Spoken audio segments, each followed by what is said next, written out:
This program features live coverage of an African safari and may include animal kills and carcasses. Viewer discretion is advised. Good morning, everybody, and a warm welcome to Anbion's Phinda Private Game Reserve. This morning we've come out to the floodplain to look for those cheetah that we were with yesterday. Instead, we were greeted with this most amazing sunrise. Our name is Matt. This morning behind the camera we've got Glenn. And yeah, welcome to your morning safari live from the African bush.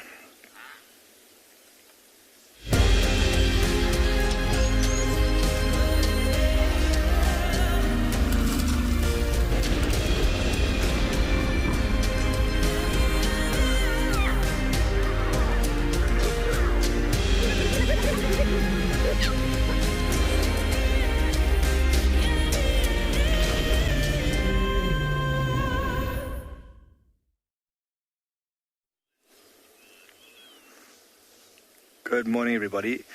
We've come back out to the floodplain in the far southeastern parts of the reserve in the hopes of finding those cheetah. They yesterday, I think, got active quite late on in the evening because it was such a hot afternoon. And in the spot where they were, feels like every plains animal in the southern parts of this reserve. There are herds of wildebeest, zebra, impala. We even saw 2 side-striped jackals making their way. In fact, we might still be able to get them in picture off to our right-hand side, moseying about in the open. But we were greeted by this amazing sunrise with a little bit of mist coming off the Mzanene River, which makes up our southeastern boundary. Those cheetah, would now be on the move in the nice cooler parts of this morning. Today looks like it's got the potential to be a scorcher. So first thing we did was come straight back to where they were left. But in the areas exactly where they were, is quite a nice herd of zebra and wildebeest. So I think they would have moved on since then. Not much of a breeze blowing this morning, which is quite nice. But this is the time that we would find those cheetah moving about. You might hear the odd grunt or moan and groan from the wildebeest behind us, somewhat of a mini migration, or not so much a migration, but very still standing wildebeest this morning. There are a couple of youngsters, obviously, them calling their mothers and vice versa. But if we have a look off to the left, you might be able to see those herds of zebra that I was talking about just now. But yeah, such a calm morning this morning. We are actually really spoiled coming out here first thing. I think my favorite part of the day is first thing in the morning, when everything's a little bit more active. Birds get all chirpy and just announce that they've survived through the night.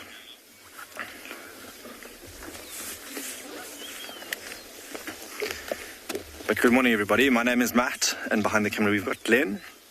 And yeah, today, not greeted by cheetah, but just the plains animals that are now in their place, moseying about literally in the exact same spot that we left those cheetah in yesterday.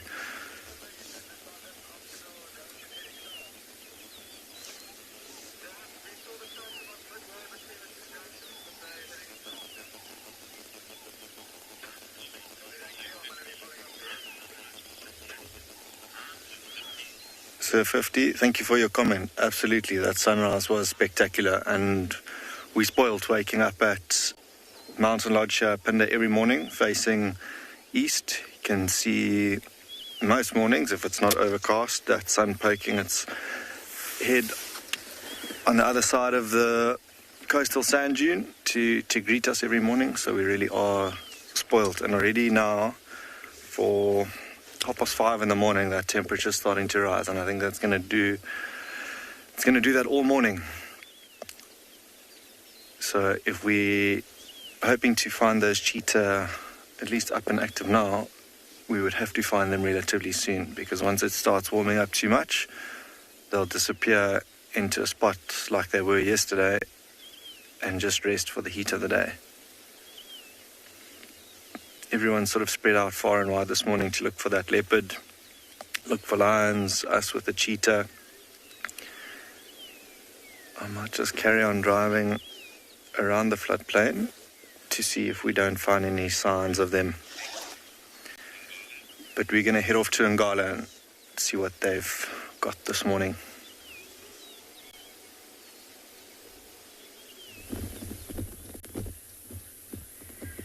So I am sitting here on a beautiful morning with a young male elephant. He's a beautiful young bull here at and beyond Ngala. We've got a lovely day here with some clouds and some beautiful blue skies. My name is Tessa. I'm going to be your guide this morning here at and beyond Ngala. Behind the camera we have Sebastian, and we are going to be sitting with this male elephant until he decides to move out of the road. But at the moment he looks like he's having a really good feed on that beautiful green tree. You can see how nice and dense it is in here. And we actually came this way looking for the pack of wild dogs, because we bumped into them again last night in this area.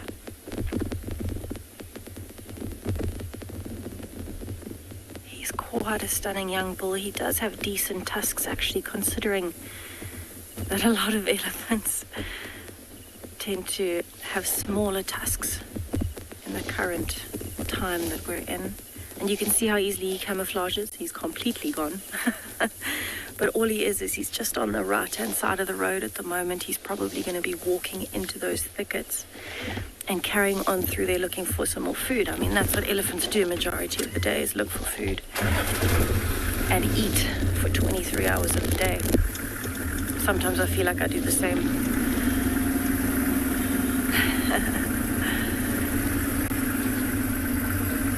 So it is incredibly thick. He's actually just off to my right-hand side, but you can barely see him. All I can see is a tail swishing through there. So it just shows you how quickly they do camouflage. And he's moving around now while it's nice and early, because it's nice and cool. There's actually another elephant that's just coming up from our left-hand side. And he has got some beautiful tusks, but he's hiding off in the bushes here on the left. You can just see the top of his trunk moving every now and then in the light, and the top of his ears. There you can see him. So these might be two young males that have been moved out of their herd, which would have happened at around 12 or 16 years old, and then moved, because they start getting a bit rough when they hit puberty, when they start testing their own strength. But I think what I'm going to do is I'm actually going to give him a little bit of space, because he looks like he wants to cross. I don't think he remembered that we were here. So I'm going to have to give him a little bit of space here to cross, because he looks like he wants to follow his friend.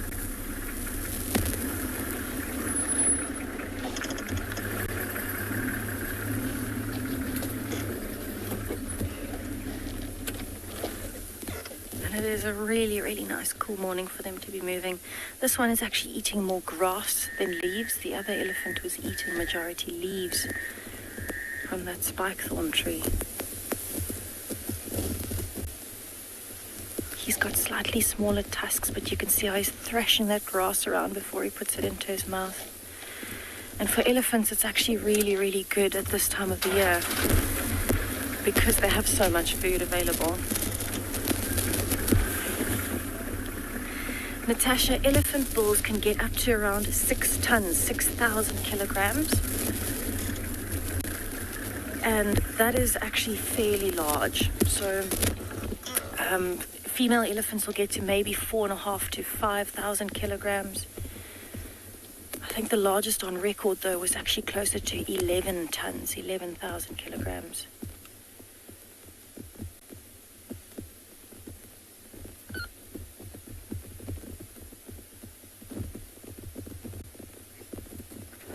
actually so wonderful to be able to spend time with elephants because you don't really appreciate their size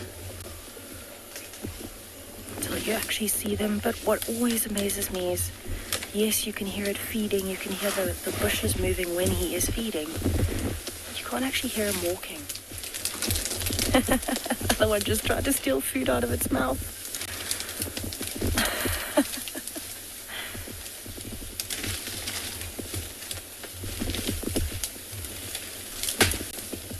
Wow. A lot of noise going on from these elephants this morning.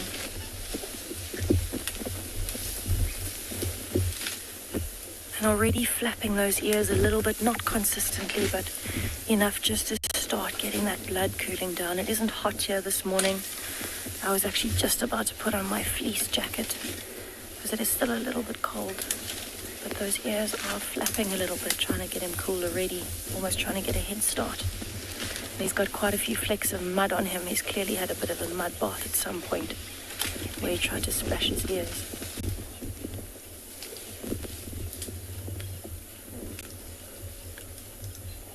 So when they're still like that, you can barely hear anything.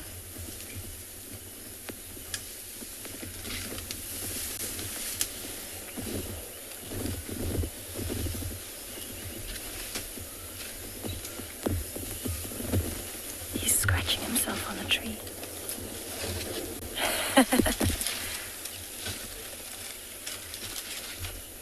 So these two might just be together just for company, just because it's nice to be with somebody else. But they don't necessarily need to be. Gracie, yes, the trees don't stand a chance against elephants. These two are still quite young, but they are very strong already. And they most certainly could start pushing trees over. We're going to have to reposition a little bit. So we want to keep some distance from elephants, especially here at Ngala. And they're actually, he looks like he wants to cross the road, so I'm going to try and get you a picture of that. I don't know if Sebastian's going to be able to get that clearly. Okay, so what I'm going to do is I'm going to leave these elephants to go on their way. I'm going to send you over to Tristan, who's excited to say good morning.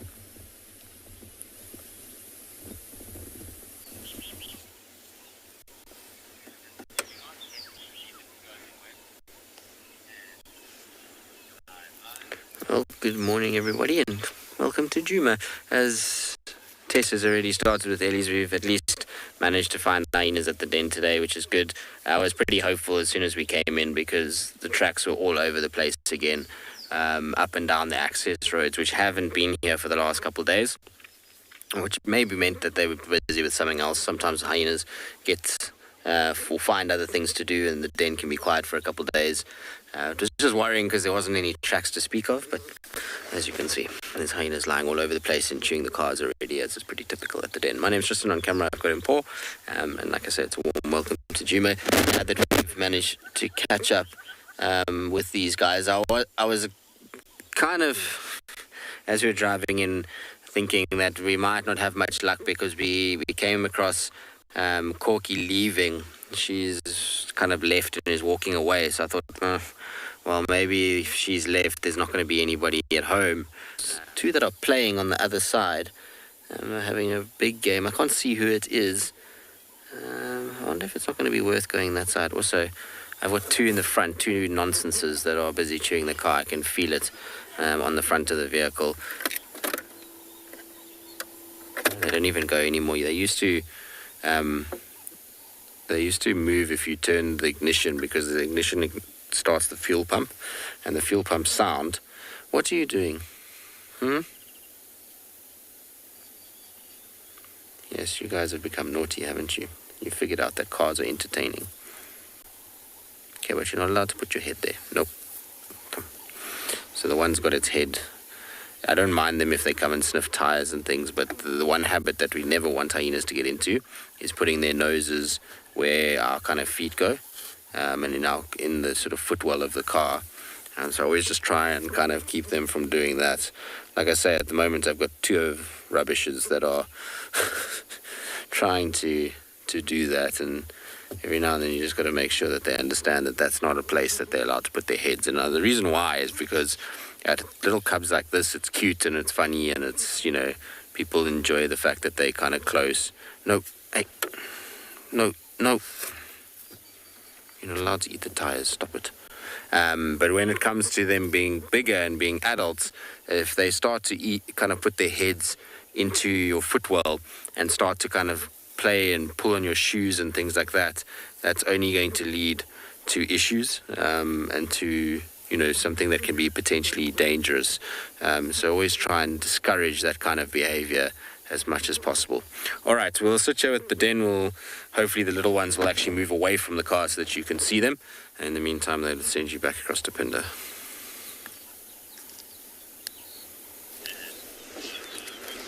Welcome back, everybody, to Phinda. And look who we've managed to find quite a bit further away from where they were left last night.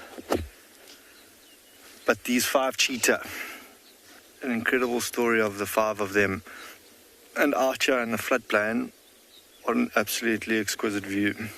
And they're heading straight back towards the area where we've just come from, and there are a couple of wildebeest calves in the mix, and in amongst those calves there was one that was lagging a little bit behind with a bit of a limp or an injury. So, if they were to go back into that direction, although there is a wall of zebra between them and those wildebeest, which could very well chase these cheetah in the opposite direction, they've got a good chance of finding a meal. There were impala there as well, a couple of young lambs. So I think because we found them on the move this morning, we've got a good chance of seeing them at least attempting to hunt. And with the 5 of them, maybe not quite at the age where, they're not quite at the age where their mom would be happy to let them go on their own.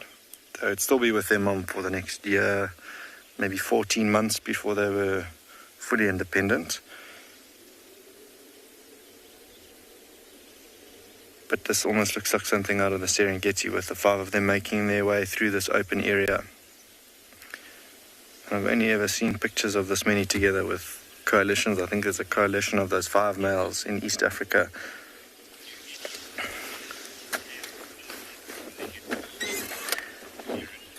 Aaron, you're asking if any of the big cats' tails puff up when they get startled. They don't. No, they might just make themselves look bigger and flare themselves up, but not so much their tails. If anything, they'll flick their tails if they get a fright or if they're not happy with something in the vicinity. I might just have to turn around now, just for you to get a better view of the 5 of them. I will switch off shortly.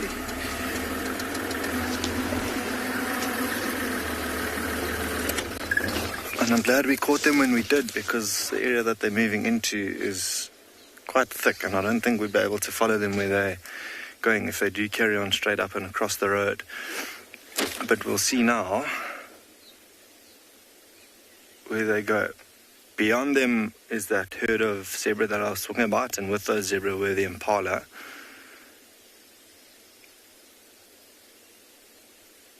Almost using those tactics that you would imagine lions to use when one of them flanks around the other side. So if something does get flushed towards the others, it just increases their chances that much more of catching something.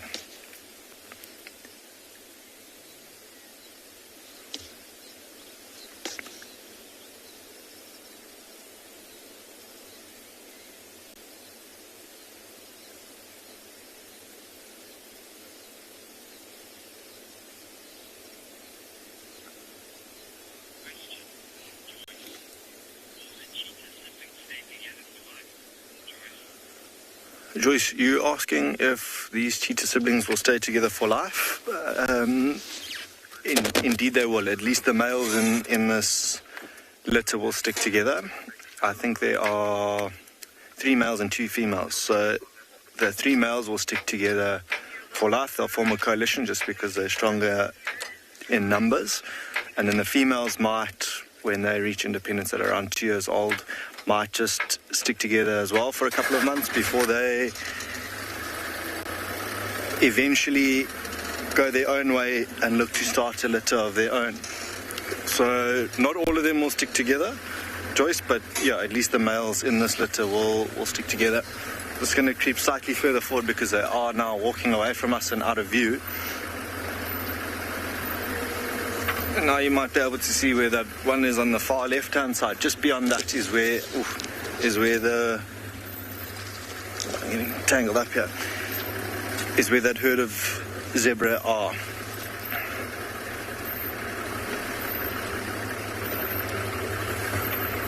Might just park at a distance like this for you, and we can just sit and watch them from a distance to see what they get up to from here.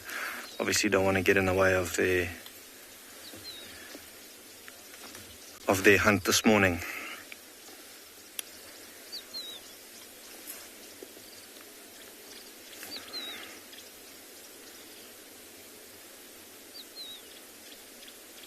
Beautiful view looking back over further west of this reserve. Those mountains in the background starts with the Limbombo Mountains. But you might just be able to pick up one or two zebra in that herd. You see how they stop and sit every so often just to observe and make sure, or sort of weigh up their options of going for a herd that has zebra in it. Might be a little bit more risky because those zebra, like we've seen before, will definitely start chasing those cheetah. And unlike that occasion where we saw them climbing trees to get away, there are no trees out here in the open for them to get away. So it would just be a mad dash to get away in time. And in the early morning, you can already see a couple of those zebra chasing each other in the background, distracted by one another. It could be ideal for these cheetah to capitalize on animals that are distracted this morning.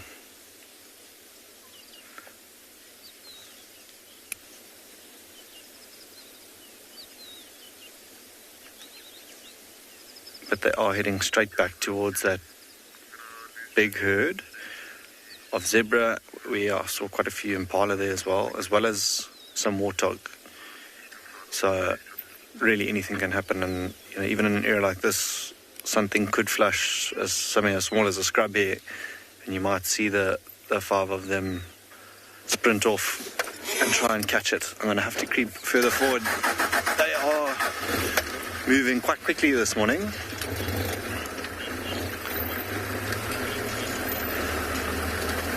And Emery, you say these cheetah are seem to be thriving. They're in really good condition. They are in really good condition. They've gone a couple of days now, I think, without having fed, so now would be the perfect time for them to hunt again. Being the five of them, they obviously have to hunt quite regularly.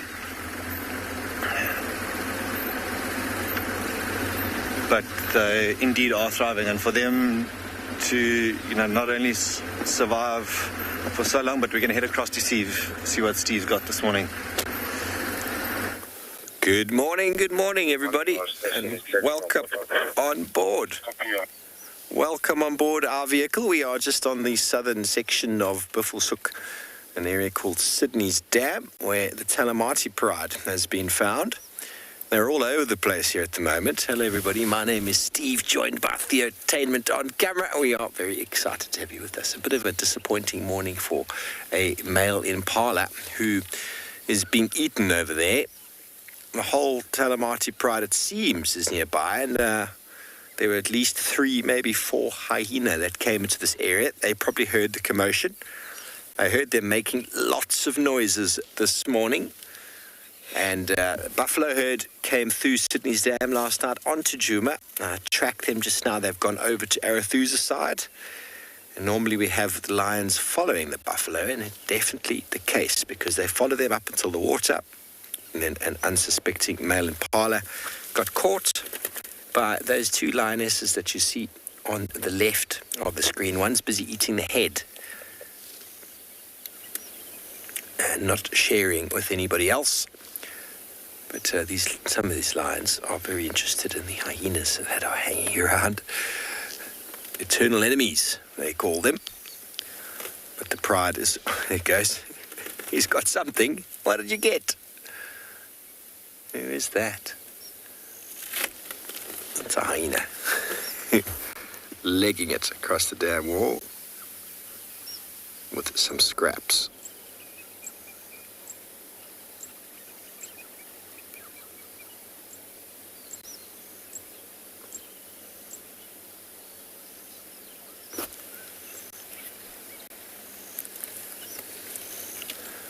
Don't forget, everybody, we are calling to action. Some videos of solace, how it is you are finding your solace in nature during these difficult times. Horizontal videos of where you've been, what you've been doing, talking about the moments or the places or the stream, the ducklings, the view, whatever it is you might have been doing over these last months to maintain a peace of mind. Send them through to #WildEarth on Twitter, WildEarth Live on Facebook, and WildEarth Official on Instagram. We'll be putting those videos together for everybody to enjoy and to laugh a little bit. Hyena is on the damn wall again, running back. I wonder which hyena that is now. Can't tell from this distance.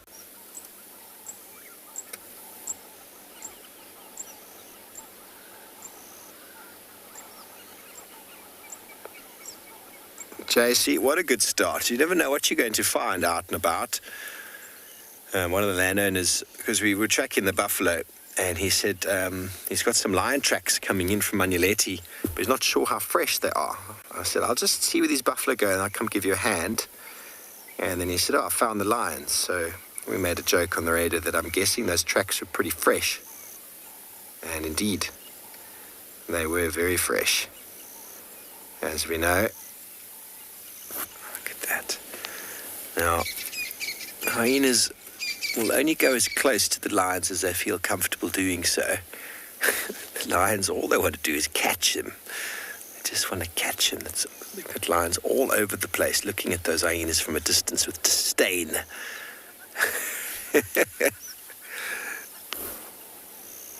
Even bottom left now, you'll see two lionesses are actually a little bit more down and left. Lioness is actually starting to stalk the hyena from a distance.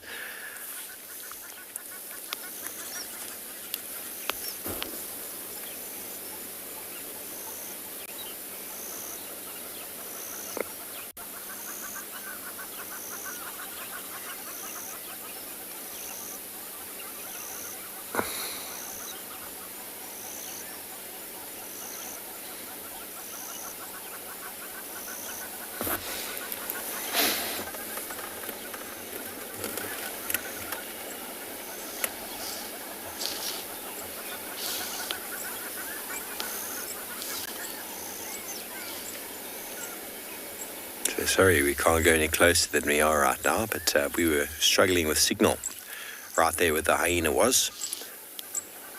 So now we find ourselves in a nice open area with a long distance lens.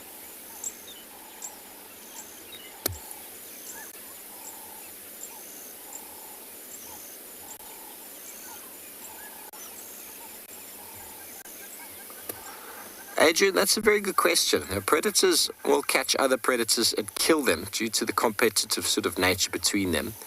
They don't necessarily intend to eat them, but once the killing starts, often feeding on the animal is just a byproduct. They don't kill them to eat them, they kill them because they are competition. But quite often they will eat them afterwards. It all depends on the day. It's the same as with other predators. Sometimes you'll find a leopard actually eat cheetah and eat wild dogs, same as lion. Sometimes they won't. Sometimes they'll just kill them and leave them there. So it's really difficult to say on the day what will happen. But the intention of these lions, the one is stalking now on the bottom left again. Now, intention is everything, everybody. Now, if a lion starts doing that to you, the intention is clear. It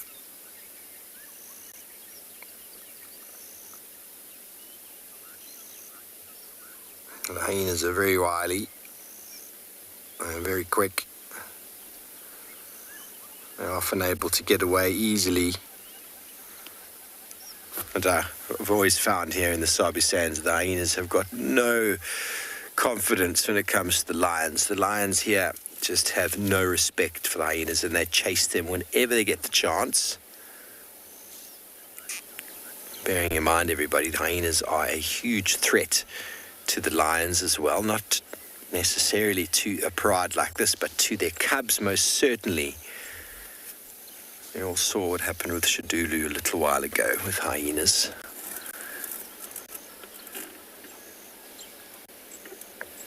And vice versa.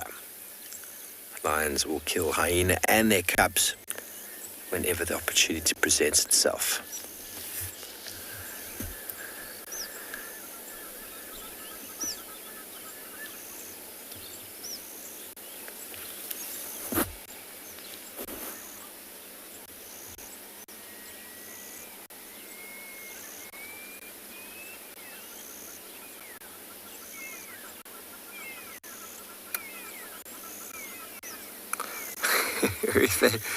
I suppose you could say they're bold. They're quite cheeky.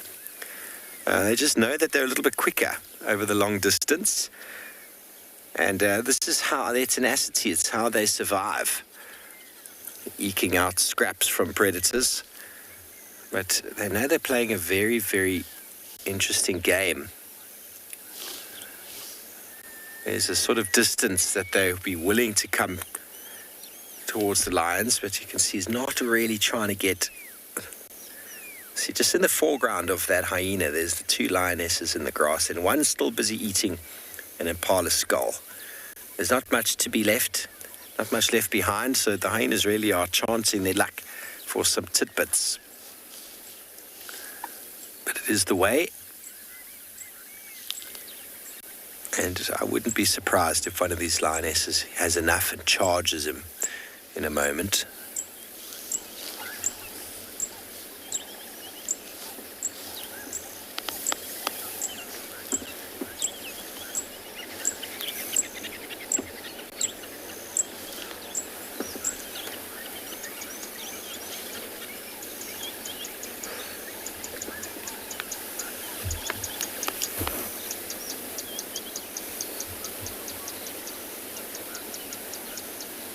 Andy reckons this is tense.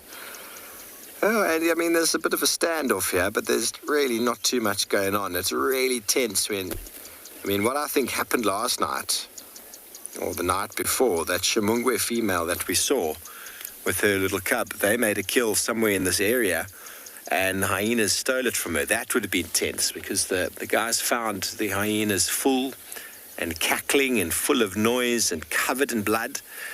That would have been tense. One lioness against a group of hyena. That leads to huge amounts of confidence. The confidence shifts. But this is a pride of 14 lions. There's just really no chance of these hyenas getting any access to whatever there is. They will come and clean up the mess afterwards, after the dinner party's been had.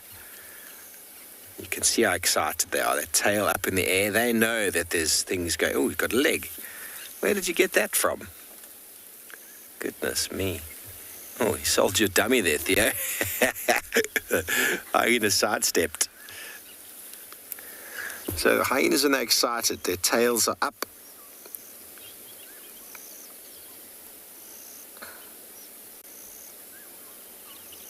Okay. It doesn't quite know what there's three of them now. Doesn't quite know what to do with it. Hello. Popping heads over the wall.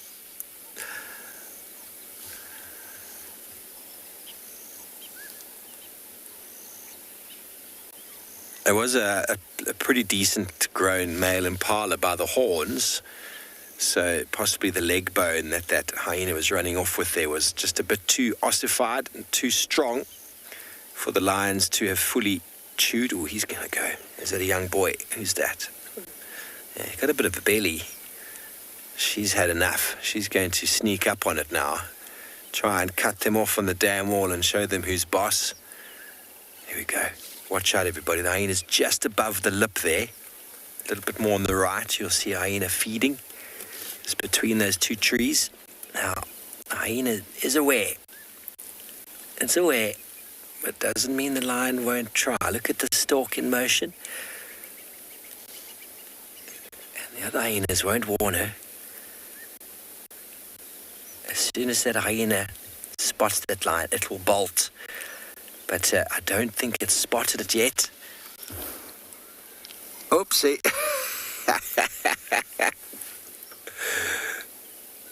There we go. That's what you get. Drop and run. Now they know they're quicker over a distance. And if they can keep 20, 30 meters between them, they should be okay. Lions are good sprinters, but hyenas do have some acceleration to them.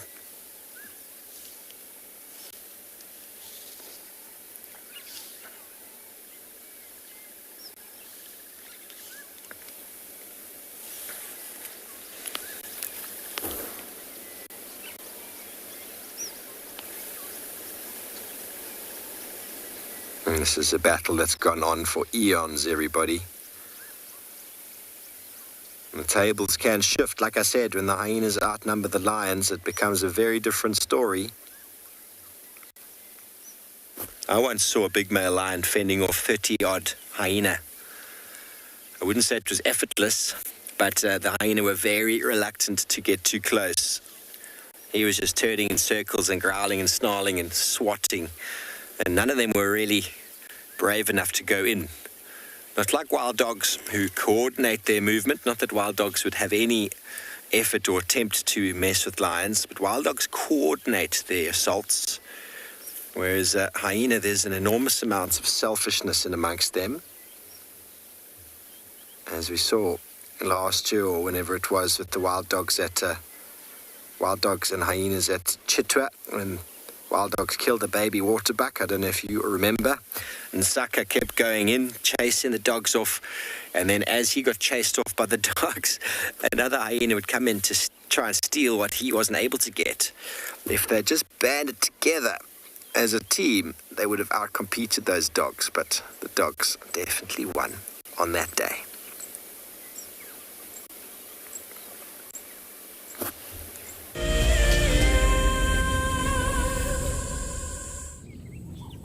My name is Moritz, and I come to you live every day from Tswalu, Kalahari here in South Africa. My favorite thing is probably the predators. And as you can see, we're looking at some of them right now. These are the kings of the Kalahari. Spending time with the cats, it's just a privilege. And I love their behavior. You know, the more that you look at them, just the power and the sheer beauty and elegance of them. Catch up with the guides daily here on Wild Earth. For the month of January 2021, we are offering a chance to win a unique Wild Earth expedition to the magnificent Tswalu Kalahari. From the ancient quartzites Koranenberg Mountains to the southern Kalahari's red sand dunes, Tswalu offers what travelers crave most: space and time. The winner will explore this landscape in a vehicle, on foot, or on horseback, with a chance to go behind the scenes with Wild Earth and of course meet the meerkats. The prize includes a 3-night stay for you and a friend at the luxury Motse Lodge, including flights from either Johannesburg or Cape Town. Open to all Wild Earth explorers who have signed up before the end of January 2021. Terms and conditions apply.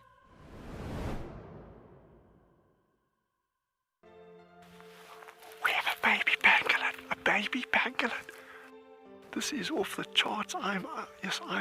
This animal is about from your fingertips to your elbow. That's the total length of this animal. This is unreal. This is like now my 4th Christmas in a week. We should do this more often. Tune into Wild Earth every single day. It's in your nature.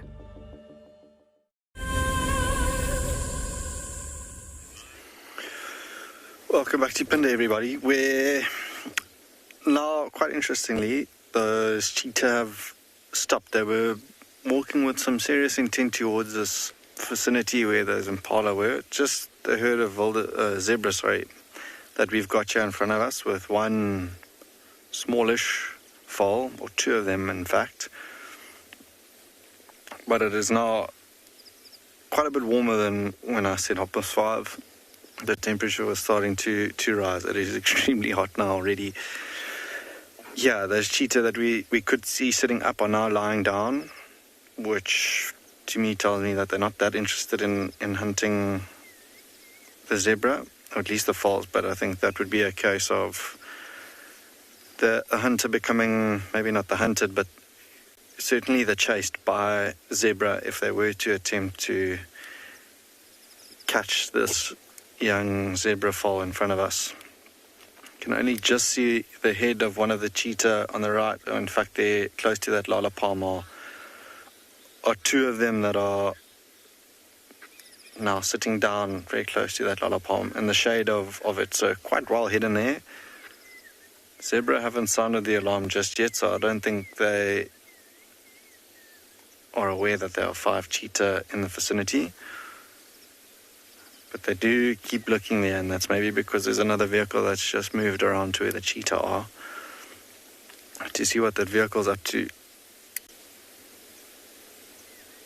But no, yeah, all the adults are looking at that, in that direction, and zebra really, really good eyesight.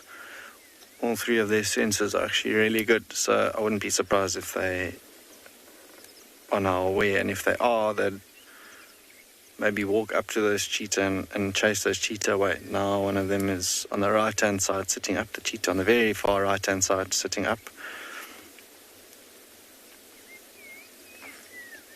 But with those cheetah on the left standing in the shade, they are really well camouflaged, as opposed to the one that's sitting out now in the sun, being backlit by the morning sun that we've got this morning. The ones in the shade are actually surprisingly well concealed, sitting up in the shade. Just really the silhouettes of them that you can see from here. But these zebra know something's not right. Very unsettled, and quite a few adults between the cheetah and the younger foals. The foal on the very far right hand side, significantly smaller than that one on the left. But yeah, these zebra now know they're there, and slowly but surely creeping up to them, and I wouldn't be surprised if they do end up running after the cheetah and chasing them away.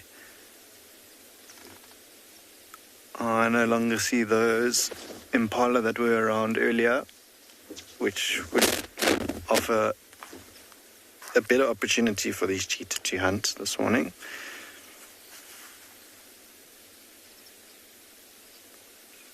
I think with where these zebra are going, those cheetah are definitely in the firing line.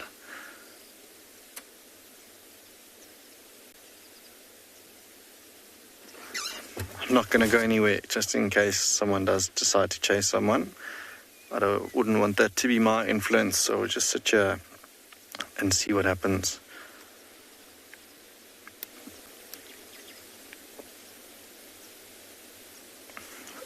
Interesting to see that zebra that on the very far left had the confidence to go on its own, but because the rest didn't follow, he's happier to stick with the rest of the herd.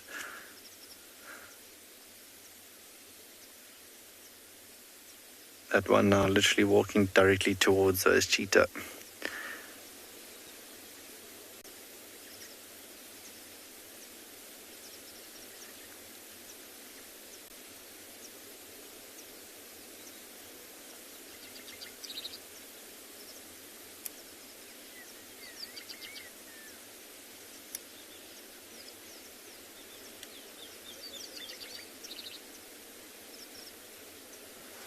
Not sure if you're able to hear that very liquid bird call in the background. That's that of a Birchall's cuckoo that you hear calling. And I know yesterday I mentioned the black cuckoo being out here. If this tropical storm that's making its way from Madagascar in the Mozambican Channel as we speak does arrive with the promised rain that's expected.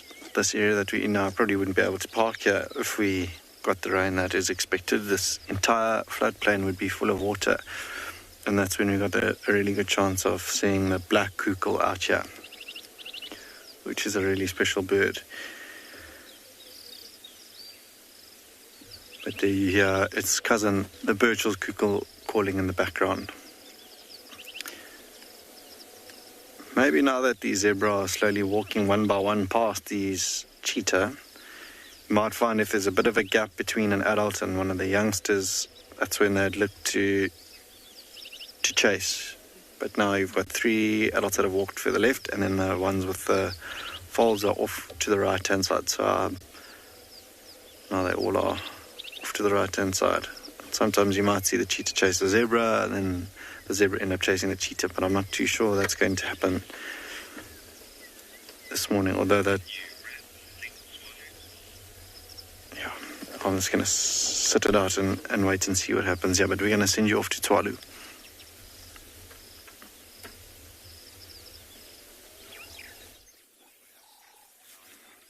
Good morning, guys. Have a look at how cool this is. So, this is not an often sighting. Vegetarian lion. I'm just joking, they're not vegetarian, they just play. But this is incredible to see how this lion is. I don't know exactly what she's doing. Well, I know she's chewing on the tree, but I don't know why. Could be that there's maybe a squirrel, a bird's nest or something like that. We do have the squirrels here, but they're ground living. So it's not, or she's got something stuck in her teeth and she's trying to get that out or something like that. But it's definitely bothering her. So yeah, guys, we've got in total six lions here. 4 lioness and then 2 young boys. She's quite upset with that camel thorn though. This is pretty cool. What a way to start the morning. And so yeah, you'll see the rest of the pride is just here around us. By the way, guys, my name is Moritz. Behind the camera we've got Craig. And yeah, I mean, lions all over the show. They've been contact calling a little bit here and there. And there seems to be, by the looks of it, because they're all youngsters, it's difficult to really say, but it seems to be like maybe members of the Southern Pride. We initially thought it was the Northern Pride, but these males look very much like the Southern Pride boys. This one's just picked up on something interesting behind us. Don't know exactly what.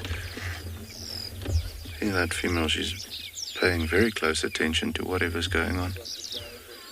Apparently there's one of the other vehicles following up on a male lion's tracks that's heading this way, so it could be that they're a little skittish of him at the moment, or looking to meet up with him. It's difficult to really say at this point. The females won't mind having the male around too much, but the young boys, they're definitely not going to want the big boy too close to them. He's not liking them anymore at the moment.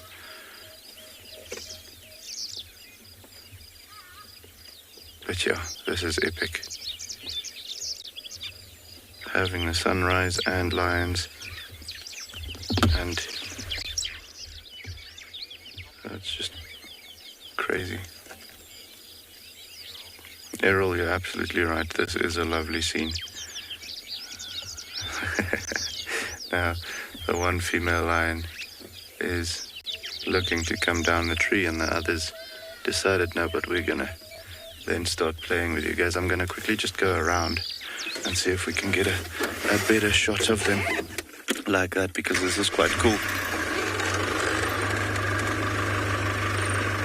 Just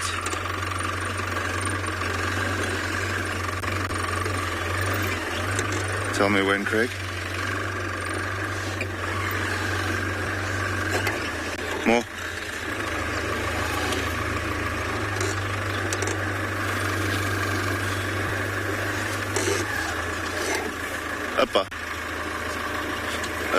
let me go around completely. Like that. There we go. See, everyone's now interested in what the others were seeing.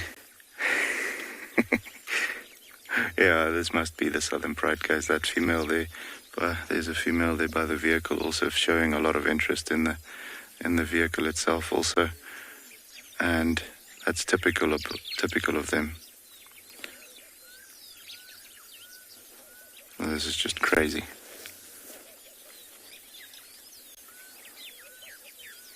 Let's see if she wants to maybe jump into the other branches. Oops, as you can see, not the most elegant of animals when it comes to being in the trees. The lions are definitely not built for going up and down the trees too much. However,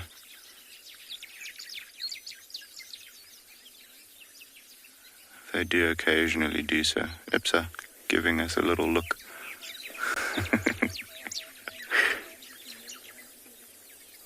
I wonder how high she's going to go. But yeah, guys, for the lions, going up the trees is relatively comfortable. Coming down, they don't always have that,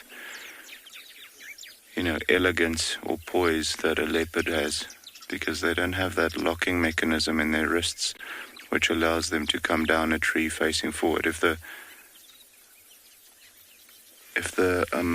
tree is at an angle like this one, it's a little bit easier.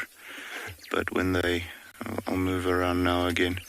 When they come down a tree which has a relatively vertical trunk, it becomes very difficult for them. Then they have to climb down like we climb down a ladder, and that's not always so elegant. I can hear one of the males calling far in the north also.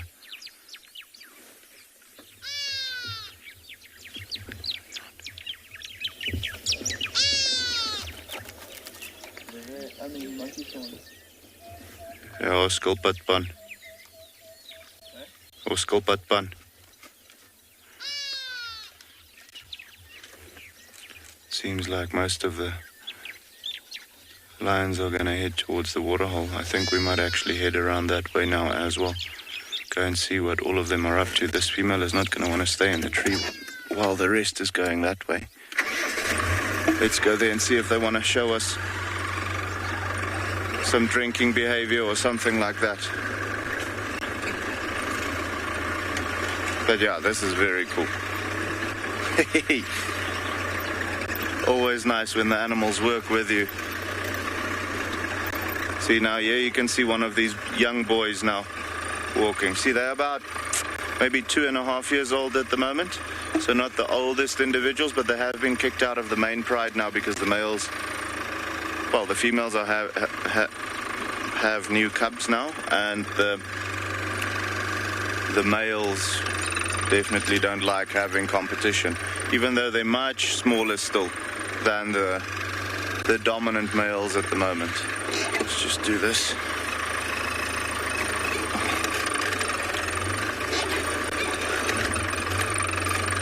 You can already start seeing it's difficult now because the light's a little on and off when they go through the shade and so on.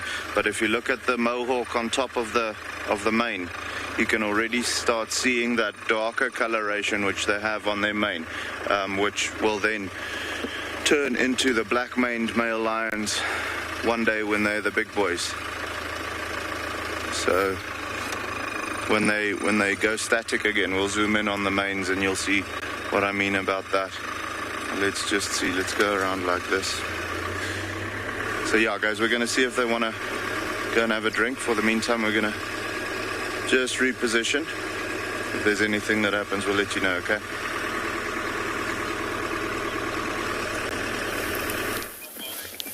Welcome back to Buffelshoek, Sydney's Dam, everybody, where the hyenas have still been sort of moving towards that last remains of the kill, and the rest of the lions are slowly but surely moving away back towards us and towards the shade. There's been one male impala who's sort of popped his head out of the bushes a few times. And he made a few alarm calls and then realized he was all on his own. He's probably looking over towards his fallen comrade and thinking, I told you not to go for a drink on a Thursday. Here is one of the old lionesses of the Talamati pride. We often confuse with the purple eye that we have in the Nkuhuma pride.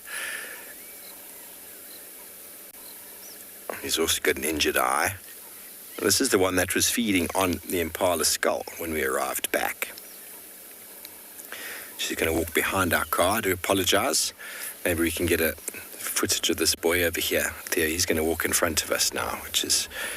Also, we don't have any males yet in the Nkuhuma pride of this size. 2.5-year-old, 3-year-old male, 2.5 or so. 2.5. You can see the mane development coming up on the neck there, on the chest. I'm actually really looking forward to seeing the Nkuhuma pride, to see what the little ones are looking like.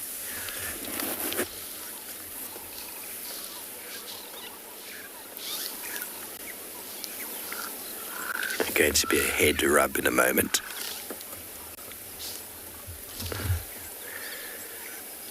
You can just see it coming. The intention is to move over towards the shade of the nearby bushes because, well, it's getting rather warm.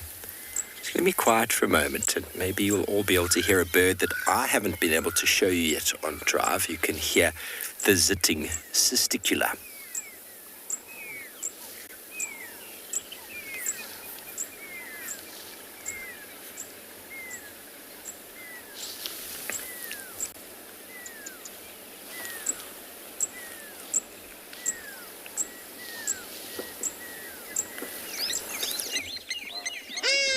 Guys, quickly have a look at how cool that reflection is.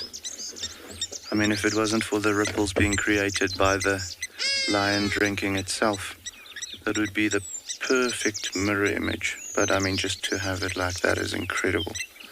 So they have come down to the water now. Most of them are just lying at the water's edge. But there's 2 individuals drinking. A third one on her way. She's going to come into the screen just now. There we go. This is so cool. Absolutely stunning. There we go. Oh, this is amazing. So yeah, guys, confirmed now. Well, 99% confirmed. It is the members of the Southern Pride. Those boys are definitely the Southern Pride members. And these 4 females. It seems like there's one adult though. Maybe the female that's got the small cubs. I'm just trying to see quickly if I can see mammary glands. No, you know what? I'm wrong. These are all the young females in the pride. So there's a very small one, or very young one, maybe about 2 years old, and then the 3 slightly older youngsters. The ones that are about maybe 3.5 years old now. So they've been operating by themselves for quite some time, maybe the past, I want to say 6 months already, and hunting pretty successfully and so on.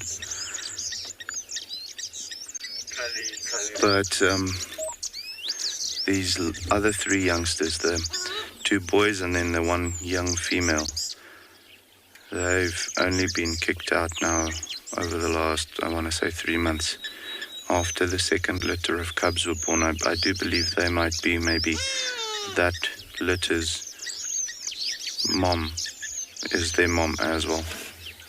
So that's possibly why they got pushed out.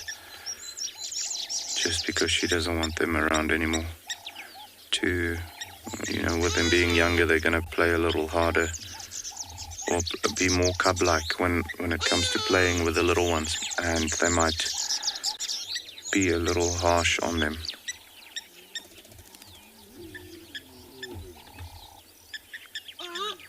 can hear the one giving a call there, but it's more a complaint than anything else. But it's just stunning to have them at the water's edge like this early in the morning. There's a couple of very upset blacksmith lapwings as well. And a Hadida ibis. And this is so cool. And you know, this could be the potential, or it could have the potential for a new pride forming, especially if these four females stick together like they are doing right now. It would be great if there's another piece of Tswalu being claimed up by a different pride. Look at they were getting a little irritated by the bird, the Hadida. So the one female decided she's going to go and chase it off. He was making a lot of noise though.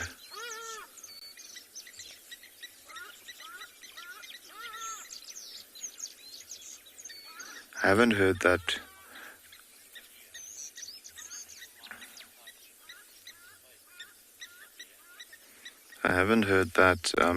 Male calling again in the north. Samir, you're absolutely right. It is a beautiful, beautiful sighting. And in a beautiful spot as well, definitely. We're very lucky. And we're very happy, you know, with this particular waterhole attracts quite a lot of the lions' attention, or they spend quite a bit of time at it. So not necessarily when we're around, but we always find tracks here coming in and going out and so on. So this is a normal, well, a starting point for us when we are looking for the lions to see if they are around and moving, you know, in which direction they're moving and so on. Yeah, guys, I think we're going to stick with them for a little while and see what happens. See if they want to get active.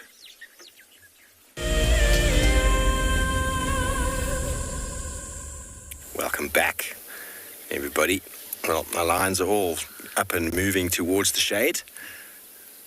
A hyena by the name of Heart came around a moment ago, and I think she decided maybe no, it's not a good place to hang out.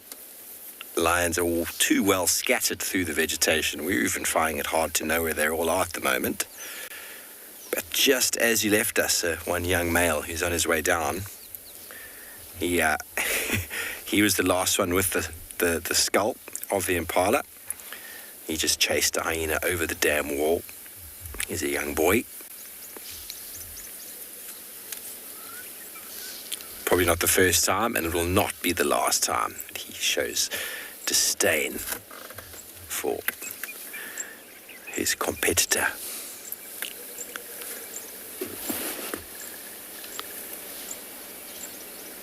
He's trying to avoid the muddy area. He's going to come and join the rest of the pride. I think majority of them have moved over towards our right-hand side. They're all disappearing into the shade. The sun today, the UV index is going to be very high. We can already feel it through my shirt.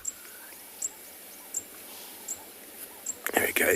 There's another lion. If you see what I mean, how they're scattered throughout this open grassland. The grass is very long, and the lions are gone. So we're going to try reposition, but I'm not sure if we're going to have signal if we move. So we're going to try and get you another view of the lions, but it seems like they're all headed to the shade, and I think a shady spot is where we need to be as well. But let's see where they all end up.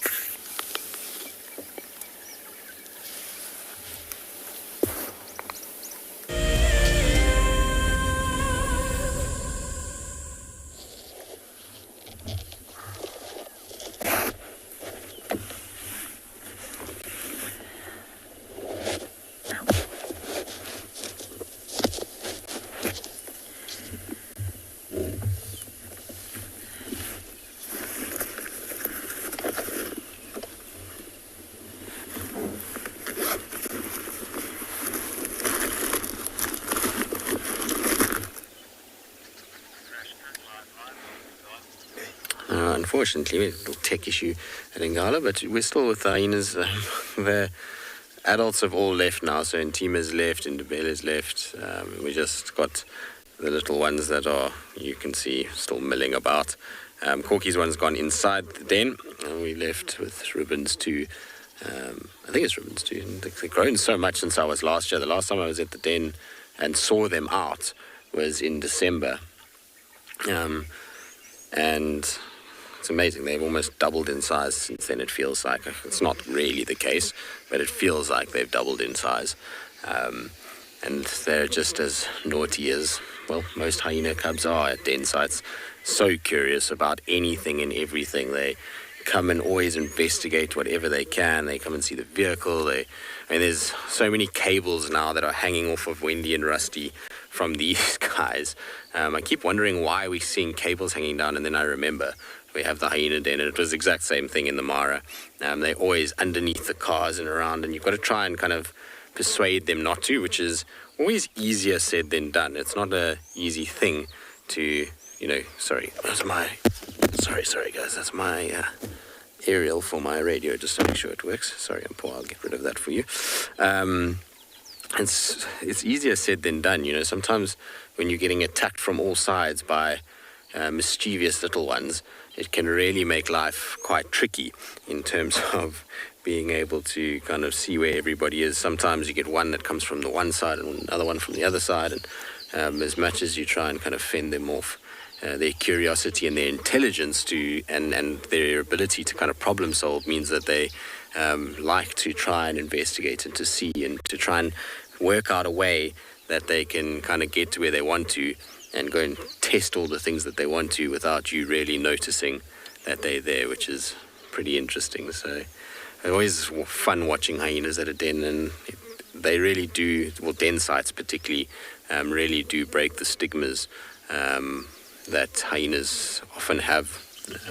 A lot of people have a very soft spot for hyenas after they've visited den sites because they start to understand the social complexities of the clan. They understand the mothering instincts. They understand that the little ones, just like any other little animal, are joyful, cute little things. And so it's not about this horrible hardcore animal that just eats everything and wants to kill everything and is just disgusting and ugly. That's not the case at all. They are incredibly cute, and like I say, their intelligence shines through when they're at the den sites. So it's good to spend time here, and like I say, I'm sure a lot of people that are watching this, their whole perception, should I say, of hyenas has completely changed due to the fact that, we've spent quite a lot of time, and when I say we, I use that very loosely because myself and Steve and James even have spent so little time at the den. The girls generally are wanting to be here every day, and which is great. I mean, it's fine. Everybody's got that animal that they enjoy spending time with. And it's kind of been from Jamie a few years ago now through to Lauren and Trish. All three of them loved spending time at the dens, and so they've kind of gotten to know the hyenas that much more. It's much like myself with finding leopards. It's what drives me out here, and so you often gravitate towards what you enjoy most. The nice thing is that we've constantly kind of grown to understand and know these guys a lot more, which has really, really been good.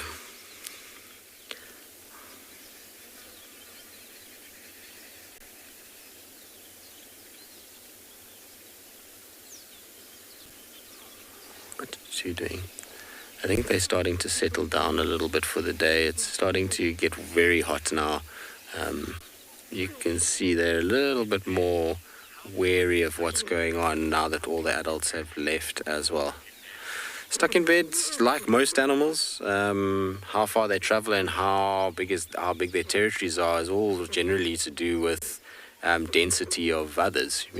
Most animals will expand their territories as far as they possibly can, because the bigger the territory, the more access they have to den sites, resources of food and water, and so that's really dependent on the areas that they're in, and how dense the population is of competition. So when I say, population, I'm talking about just hyenas themselves. And then what is the food source availability like in that area? Those will all dictate what drives hyenas and how big or small their territories may be. In an area like this, given the density that we do have, we have a very large density of hyenas within the Sabi Sands. You're looking at probably, I would say, the Djuma clan must be roaming about 6,000 to 8,000 hectares, somewhere there, maybe a little bit more. So it's not as, 16,000 acres, it's not that big. Some spotted hyenas that are in the Kalahari Desert you probably find are 10 times that amount, because there's no competition, and the resources are slim compared to here. So it really just depends. But it looks like that might be it for the morning at the den. Those little ones have ducked down. Like I say, all the adults are gone. There's no one really around anymore, which is not surprising. It's like I say, when it gets hot like this, the little ones go inside and the adults try and seek shade in order just to lie down. If we had some cloud cover this morning, you might find that they would be here a little bit more. All right, we're going to carry on. I think we'll go see what else we can find. Maybe we'll get some ellies swimming, given how warm it is. In the meantime, let's send you across to Steve and the lions, who I'm sure are starting to settle as well.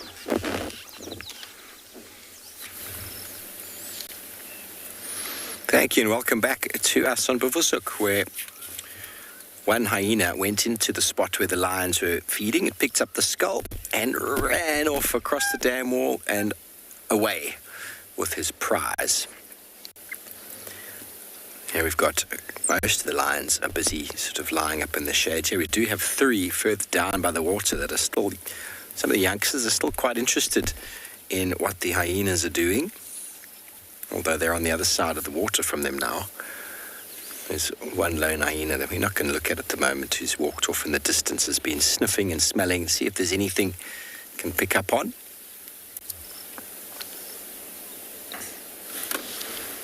Disappointment is real. Not even a bone for him to pick up on, or her. Shame.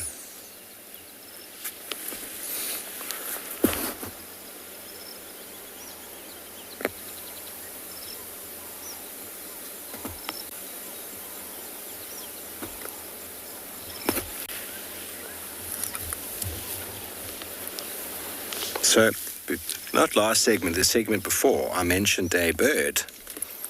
I'm just going to play it for you because you might not have heard it, but it's a bird I haven't been able to show you guys before on the show. So have a listen. Called the zitting cysticula, and the behavior when they're flying is they make the noise that you're about to hear in my hat.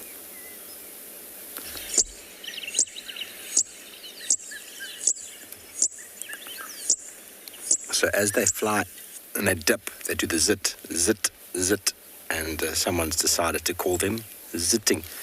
He's calling now in response. I don't know if you're going to get him. He's a very small bird. Pay attention if Theo can get it. Let's see if he's got some skills. That is a really difficult thing to capture. He's a tiny little bird. He responded to my call. He's going, what on earth are all of these lions doing in my territory? Only 11 centimeters, 9 grams. They're monogamous. They make a unique vertical pear-shaped bottle nest with a top entrance. And they're very common, although they are found in grasslands, crop fields, edges of airfields. I haven't had one on Djuma before. Wonder if Tristan has. So just over the road in Buffelshoek, where the landscape is slightly different, a little bit more open, you have a bird species occurring. There's plenty of places up in Buffelshoek that are much more open. So occurring in open grasslands, usually where the grass is less than 1 meter tall. It usually gets seasonally flooded. So for wetlands, cultivated croplands, including wheat fields, pastures, lucerne, especially where it is irrigated in semi-arid and arid regions.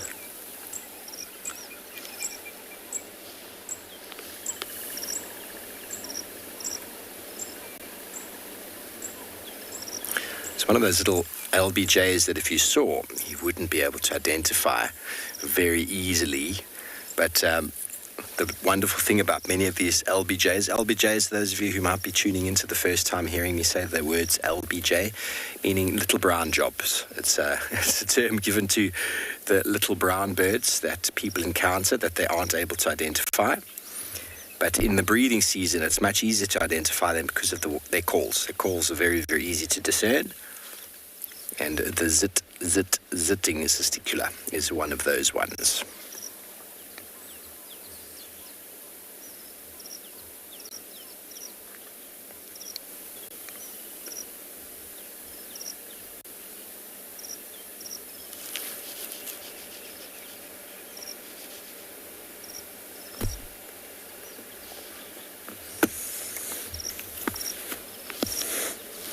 So those of you who know me, you know I like to do a spot of birding while we're in cat sightings.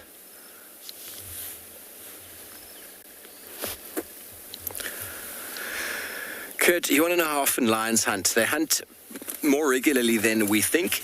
Their success ratio, though, is very low. It's only about 20%. 20% leopards, lions, 20%. So they will hunt actually more regularly than you think, but during the day, the heat of the day, you won't see them doing much. But some days they can hunt more than other days. Some days their first attempt can be successful. Some days they can go for days with many attempted hunts and unsuccessful. Often there are many factors involved. Wind makes hunting a much more successful for predators. Adequate cover in the form of long grass like this, like in the Masai Mara, can make hunting much, much better. Experience of the pride and the hunters.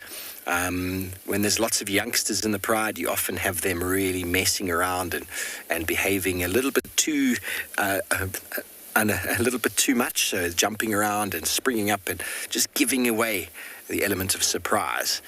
And so definitely a pride is generally a little bit better at hunting than a lioness on her own, but then a pride with lots of inexperienced hunters often has a lot of failure until the youngsters eventually realize, okay, I'm just going to sit here and make no noise and hopefully I'll get some food.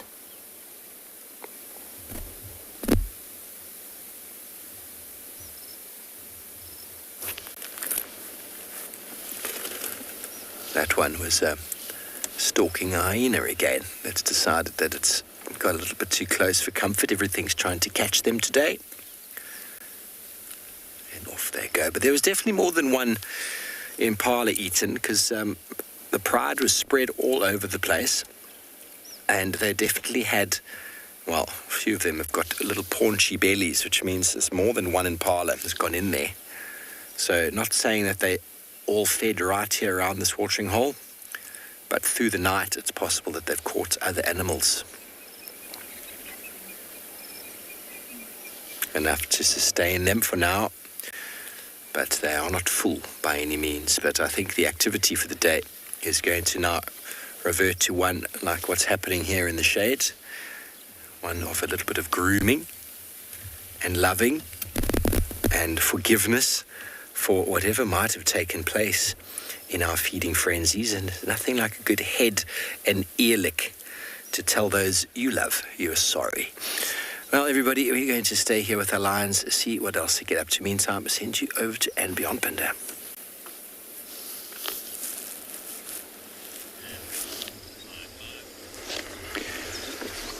Welcome back to Phinda, everybody. We've come to a watering hole that I don't think I've ever filmed at here on Phinda, on the very far southeastern part of this reserve, to a spot where I thought those zebra that we were watching earlier would come and drink at some stage this morning. They might still come here, but here we've got two crocodiles. The one's just submerged itself, and the one on the left-hand side was out the water, and I wonder if one of these is not the culprits of that video that you might have seen doing the rounds on social media of the cheetah and the crocodile. That said watering hole has dried up where that incident took place, but the one on the left out the water is, or when it was out the water when we got here, was massive, and I wouldn't be surprised if it is the same one. But but just lying in wait and anticipation for things like the zebra or wildebeest, or even at the other side of the watering hole, there's nyala that are around here.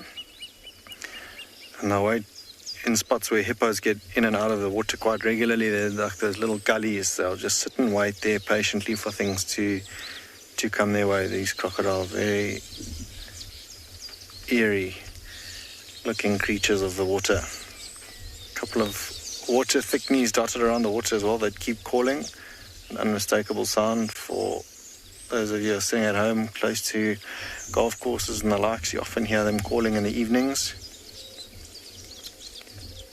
A turtle dove that's now come down to drink as well. There's two nyala, but otherwise relatively quiet now that the wind is starting to pick up a little bit more. Things might venture back into the woodlands where it's a little bit more sheltered from the wind, and this temperature that just keeps climbing this morning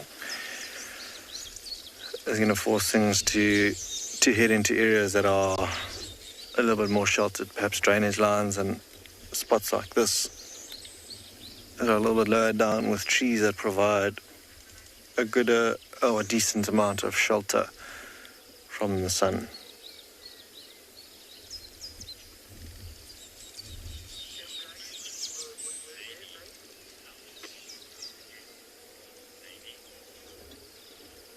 Lainey asking how long crocodiles get. This particular chap that we are looking at here in the water is maybe around 2.5-3 meters.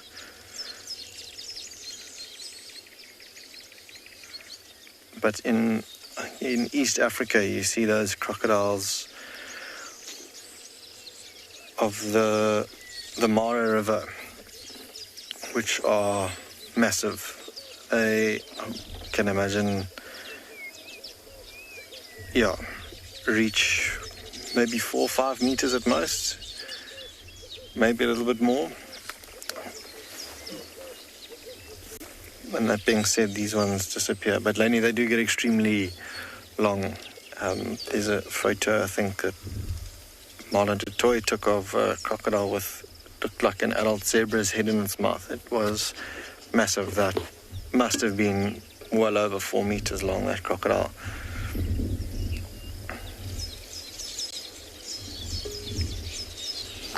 But disappearing every so often underneath the water and then re-emerging, just their nostrils and their eyes. Lying in wait and anticipation for something to come their way. Looking back over my shoulder, I don't see those zebra that we were with anymore. So maybe just taking their time to get down here. But the thickneys all having some water there on the left-hand side. You can see them dipping their bills into the water and coming back up.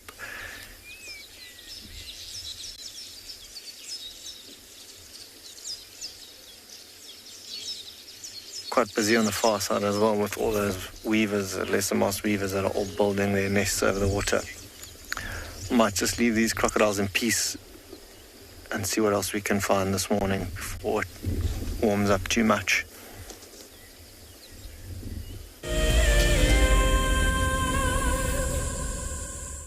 I've seen something I've never seen here before. Look at these cubs. One is crossing the river. It's being washed away, unfortunately, but I'm sure the mother is going to save her. Look at that. How beautiful. Look at that. One crossing, 2 to go.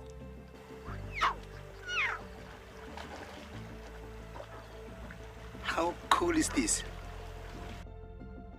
Expect the unexpected here on Wild Earth daily. This is Rusty. He's my favorite vehicle and we've been through all the good times here in the bush. Now, if you feel a connection to Djuma Game Reserve like I do, then we have a fantastic opportunity for you. You can have your name engraved on a brushed metal plaque just like this one, and we will attach it to Rusty so you can always be with us on safari in spirit. We will even send you a digital photograph once your plaque is mounted on Rusty. Spaces are limited, so grab your spot now. Do you dream of traveling to a far-flung wilderness location where life continues as normal? A place where you can escape to nature and breathe. If you become a Wild Earth explorer, then this could soon become a reality. Subscribe today and stand a chance to win regular travel prizes. Wild Earth Explorers, it's in your nature. Have you been watching Wild Earth and dreamt of being right there on safari with one of the guides? Well, now you can. Wild Earth is offering you a chance to buy a ticket to dream.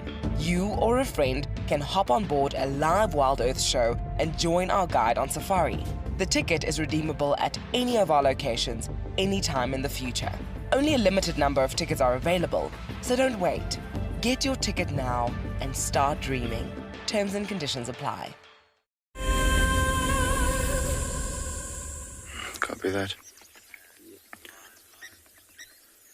So yeah guys, but most of the activity has now gone down. You can see all of them baking in the sun now nicely. They were showing some interest in a pair of blacksmith lapwings chasing them around the water's edge. Well, one of them did for a little bit.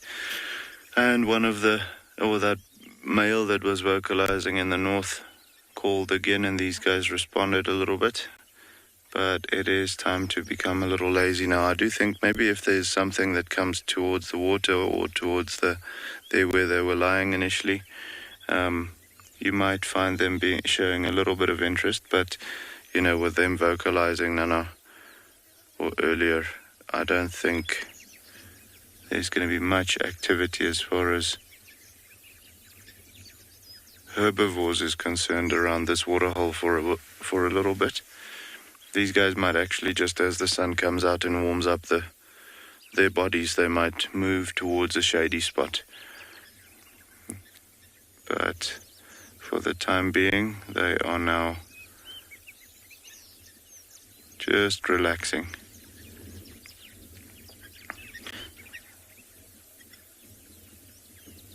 And yeah, very good to see that, you know, they all sticking together like this. The two boys might be pushed out initially, eventually and anyway, because if these females do form a new pride,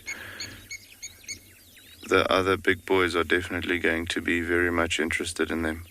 So, unfortunately, it is at that point where these young males are now going to have to go off and lead a nomadic life.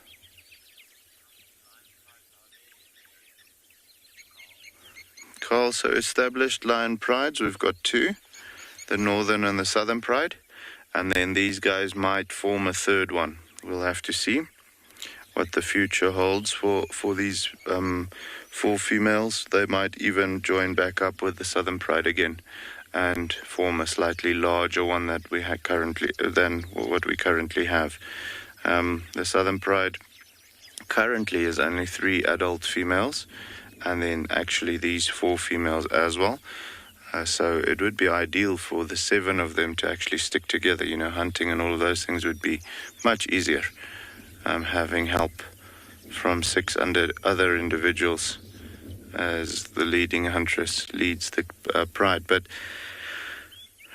it's difficult to say what is going to happen. You know, the fact that they're spending so much time by themselves, only linking up with those females every now and again, could potentially mean that they are splintering off.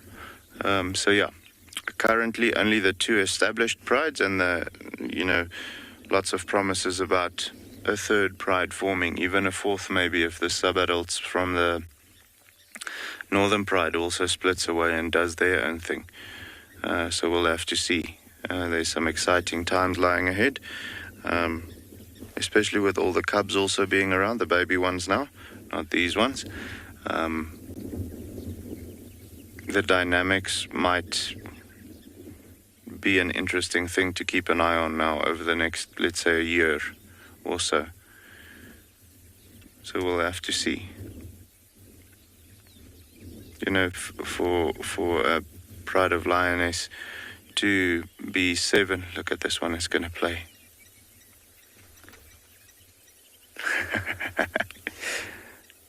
If she continued cleaning herself, I think she would have gotten tackled. But anyway, for a pride of lioness to be up to 7 individuals, it's actually just a good size to have enough hands to help with the hunting, but not to be too many to have to hunt too frequently or too large animals or so. So that will be a very good option for them. Beautiful, those ripples that form, eh? Just stunning.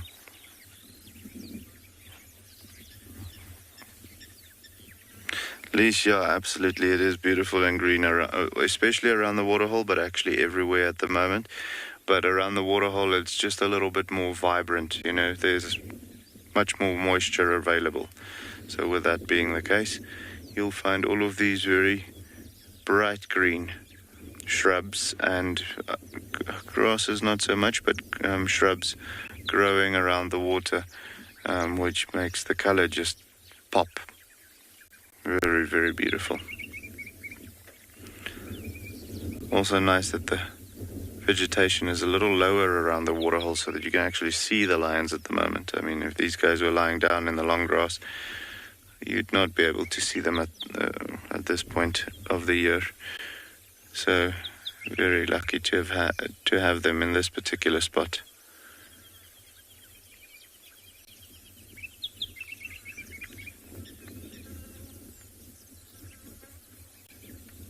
That one just smelling now, where the other one was urinating earlier.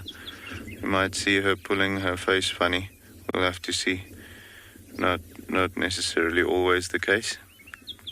But typically when they smell the urine of another lion, you'll find them doing that strange face, you know, pulling up their upper lip, we call it the phlegm grimace, just to expose the Jacobson's organ, which is situated underneath the upper lip, so that they can take up all the chemical messages that they need to know about the other individual. You will find it, however, with males more often, just because they are much more set on picking up the chemical messages between, you know, them and females and them and other males and all of those things, you know. However, it doesn't mean that the females don't do it, they just don't do it as much. Nice and lazy.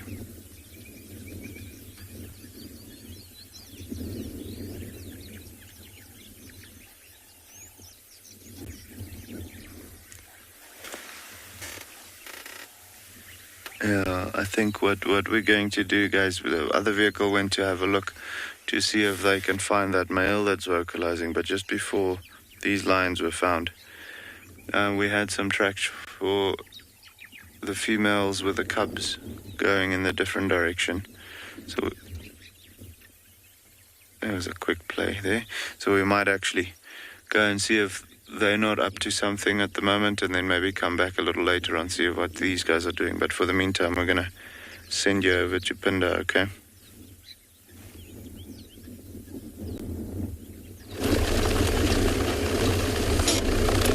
Welcome back to Phinda, everybody. Where, again, we spoke about that herd of wildebeest being not too far from those cheetah.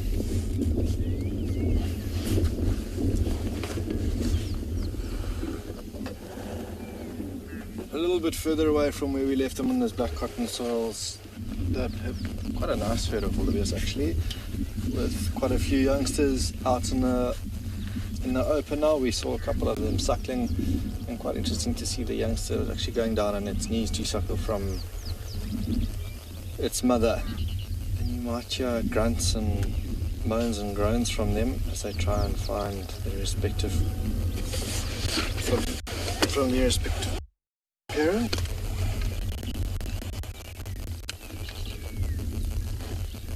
Not sure why there's no audio.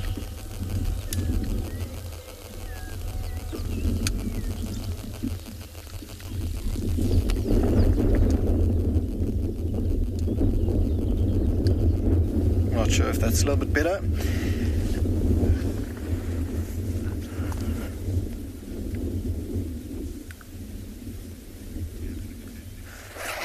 No problem. Just watching the youngsters also all with their heads down. If they get distracted and separated from their mothers, you might hear them calling them, but they you can see are never too far away from them.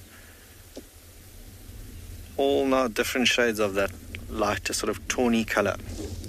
Some slightly older. There was one that we could see a little bit of its umbilical cord now. All very new to these surroundings, this lot. Would have been born now in the last month or so. And yeah, out on the floodplain you can almost always guarantee big herds like this. A couple of impala crashing through.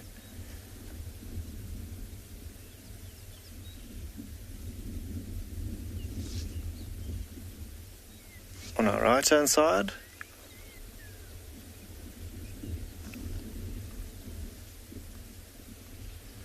and I wonder now if those cheetah haven't moved, if those impala are running like that.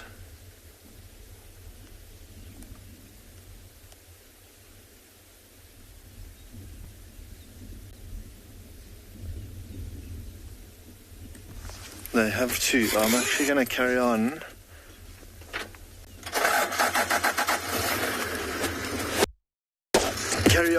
Just off to our right hand side. There's a bit of a commotion to see what's happening here. I think those cheetah might have moved.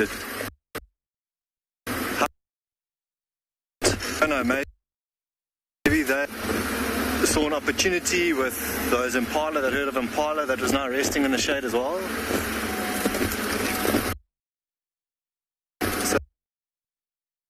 So,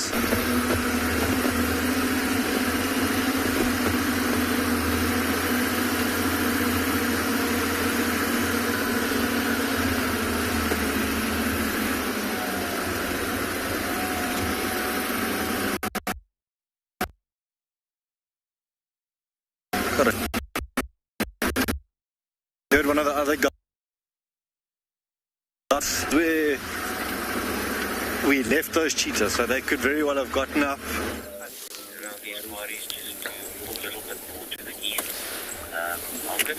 You are back with us, everybody. I don't seem to be getting any comms on my radio. Theo just gave me the little signal. The pride is all now pretty much together in the shade, with our zitting cesticula still shouting overhead. We're probably going to do one more little bit with them and then move on as they start to get very inactive here in the shade. This will be them for the day, I'm almost certain. Here comes a boy.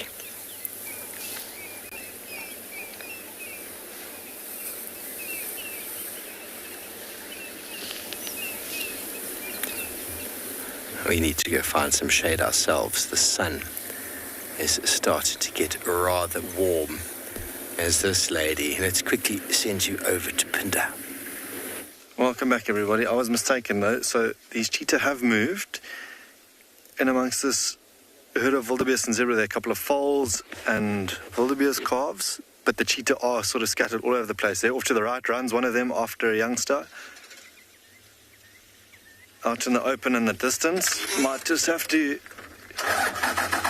get out to that open area and see if they haven't been successful. They are scattered everywhere, so like we were saying earlier, if they do chase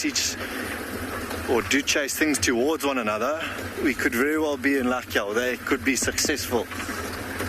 It's hard to say. There's a lot of chaos. It is starting to get really warm. Another one of those cheetahs just set off on the left-hand side.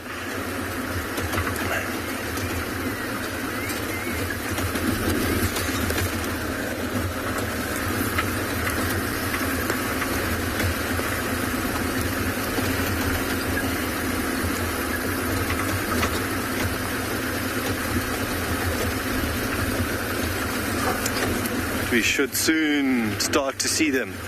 They did set off in this direction, straight back to where we left them actually.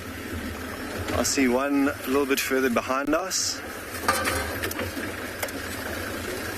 Another one resting up here in the shade of a lala palm.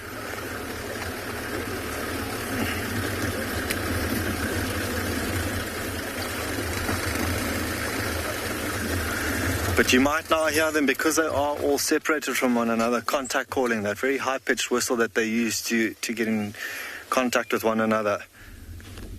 For those that have been separated in the chase. I don't think a successful morning for them, sadly. Everyone's now starting to sound the alarm on our left-hand side. So, yeah, these cheetahs sadly have not been successful. Station Southeast, checks go. Probably the perfect opportunity as well with those young wildebeest calves in the mix.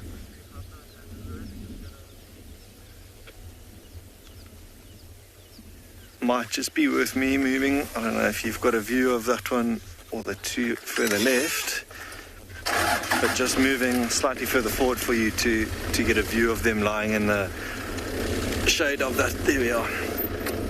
That's a little bit better. Oh, there we go. Have a look at that. One bitten off a little bit more than it can chew, chasing an adult. But yeah, the rest of them, their body language, they're all down now. Those wildebeest keep coming back towards that cheetah chasing it. Let's have a look what happens here.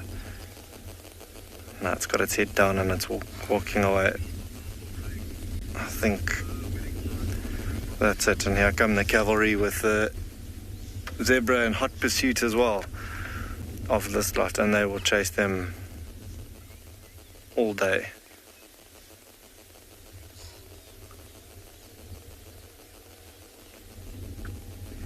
I think that's exactly what's going to happen now.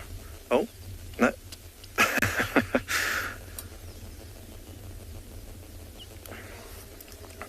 Cheetah chase, but the zebra will come straight back and maybe even, like we've seen before, chase that cheetah. But this chap is on its own.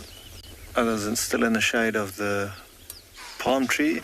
But if they do go to where you first started with us, with that other big herd of wildebeest, their odds might be a little bit better. There you can hear that high-pitched whistle. I'm going to keep quiet for a bit.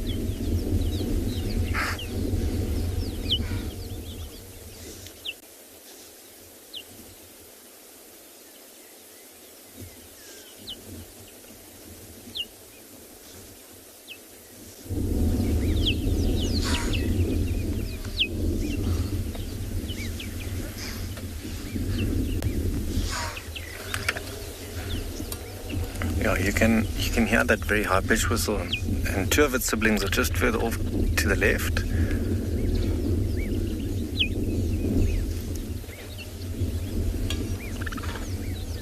That's not a sound that I've heard before. In between the whistles, you can hear that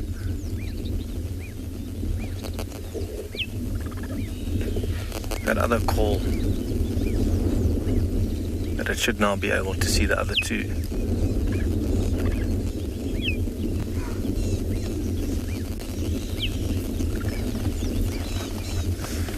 Here we are, reunited with some of its siblings. I'm not too sure where the other two have gone. They walked off further to the left of where this lot are. But the zebra are not giving them half a gap. Here comes another one of the zebra. Let's see what happens here.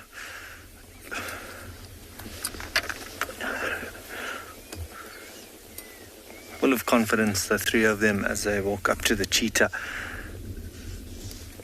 But as soon as another one makes a move towards them, this cheetah hightail it away.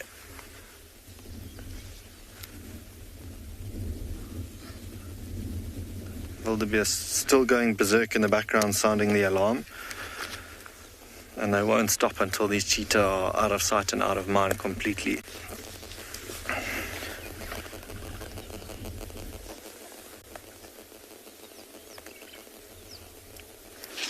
Still calling. The zebra have now come up around us to our left, so I wouldn't be surprised if you in a short while see them being chased a little bit more by the zebra, or the cheetah at least, being chased by the zebra. Now, in between them. See how they turn and bank and all face there.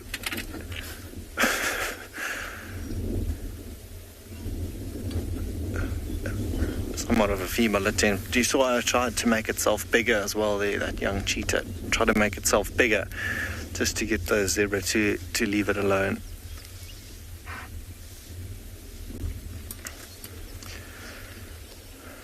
You can almost guarantee that herd of wildebeest that we were with earlier would be a little bit suspicious of all this activity that they're hearing on the other side of this open area. Maybe keep glancing off to see what it is that's making a commotion. 1, 2, 3, 4. I count 4 of these cheetah now resting in the shade. You can see 3 of them in your picture. 1 of them a little bit further to the right, and the 5th can't be far from the 3 that you're looking at now.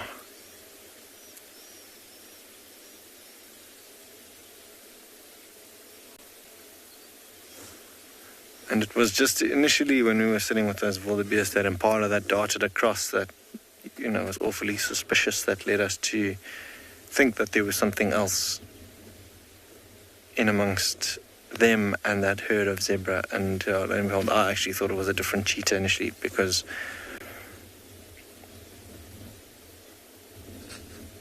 bit of a parade, a bit of a chase again. And then it stopped. But we're going to head off to Tristan and see what Tristan's got for us.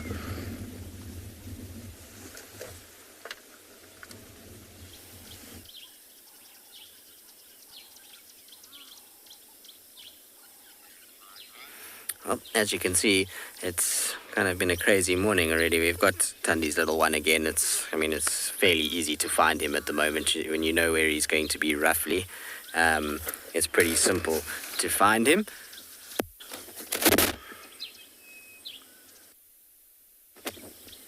So hopefully you guys can hear me, but Tandi's cub is just kind of hanging around where he's been hanging around. Although he moved a little bit further south, he's now right up against the lodge, and looks like he's about to go into the camp itself. He was chasing a Nyala bull, which is we saw this bull crossing the road and him kind of behind it, but he's got no chance. A Nyala bull is way too big for him. You might see the kind of deck in the background. That's the last room of Chitwa. And Tandi, I've seen her drink out of this pool multiple times. In fact, Tamba was hidden under this very deck for a while. He wasn't born into this deck, but he was hidden under this one for quite some time. So this is a place that Tandi has used for many years. Even back in 2011, she used to come here and she used to hide Wabayiza in this exact spot as well. Around here. Since then, they've done quite a lot of work to try and kind of stop her from doing it, but every now and then she still gets her cubs in underneath, and you can see for these leopards, as much as these are it seems silly that there's these kind of lodges and there's leopards walking around, and it might seem crazy, but for them it's just part and parcel of the environment. They've gotten used to it. I think he's going to come chase these Egyptian geese. That's what I think he's going to do, because he's watching the Egyptian geese. That's what he's actually looking at. You can hear them. Unfortunately, they all just flew away. So he's got no chance. Would have been quite fun to watch him hunt them, to see if he could have gotten it right and actually gotten near them.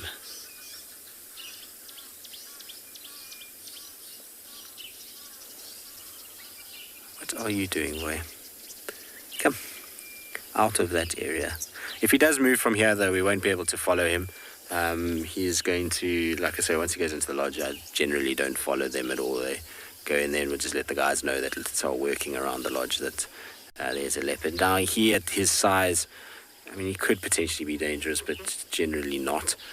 He'd be probably far more nervous of people than we would be of him. But there he goes. He's going to go and take a chill on the deck. Maybe he'll jump on the lounger and have a drink out of the pool. I remember once we had him Vula with a kill on one of these decks, and he used to just sit on the lounger all day and have a good nap. It was his favorite thing to do. Anyway, we'll see where he goes. Maybe he'll come back down and towards the dam. hopefully we'll have a bit of luck.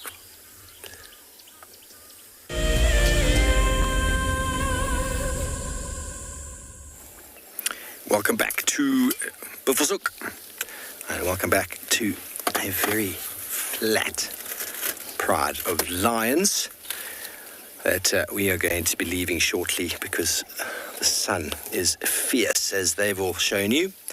That one over there in the top left is really enjoying the heat at the moment. I'm sure it's going to move and melt into the thickets in a moment. And their activity has dwindled to just a little bit of breathing. That's all you would be able to tell, that these lions are still alive. And you can see the one on the left there, still empty belly. It got to, well, that one there's got a semi-empty belly, the one below it now. And below it, that one's got empty belly, and the one on the left, empty belly. So when they're caught in impala, it's obvious that the ones that were delayed got there late and didn't get a meal, and so they went hungry. But these lions feed regularly, everybody. Feed regularly. Just not always a meal for everybody. That's why they hunt large animals such as giraffe and buffalo, and it's why they were on the trail of the buffalo until probably one or two of them caught an impala, and that just slowed down the morning's activity. And I'm going to sleep out the day, spending it in the shade of this guarri thicket, in the long grass, almost invisible to the common observer. And who knows what might sneak down or come down to the watering hole for a drink. I'm sure the lions will be aware of it, and they'll be ready to move at a moment's notice to catch themselves a late brunch.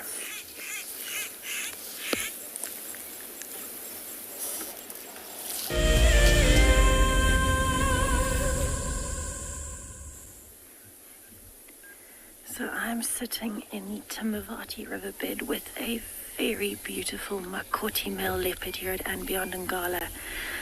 He is having a thorough groom of himself at the moment, and we're just appreciating the detail on his coat at the moment and on that tongue. Have a look at all of those little barbs on his tongue.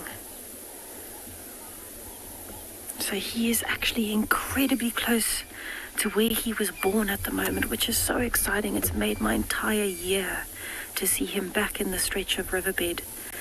He spent quite a few months here with his mother before she passed away, and with his brother as well, and you can see he's really enjoying this grooming session this morning in the shade. He has actually got a carcass in a tree close by, so he's nice and relaxed and doesn't need to go anywhere. But you can see he's using the opportunity to lick the coat to get any dirt out, and then also to chew with those front teeth and get any ticks that he might have.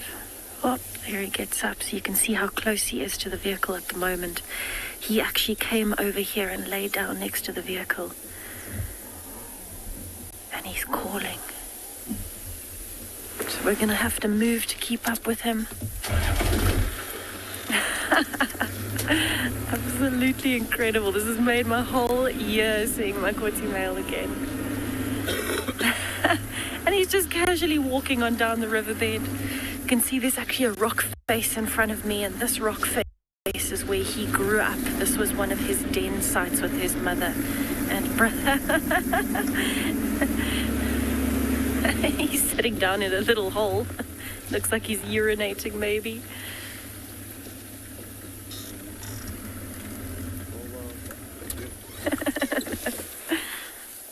So he's been very active this morning. He keeps moving out of the sun, and every 5 minutes or so he's getting up and moving around. And he is just so beautiful.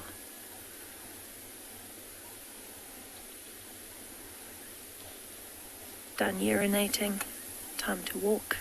Look at that coat as he walks into the sun and how it changes when he's going into the shade. He might just flop down when he finds a spot that he likes. So he doesn't need to go particularly far today because the carcass is close by. There's a lot of water sources around. We've had a lot of rain. And so this stretch of riverbed, it's literally home for him. And we're really, really hoping that he actually does decide to come back here permanently. He's heard something, listening very intently.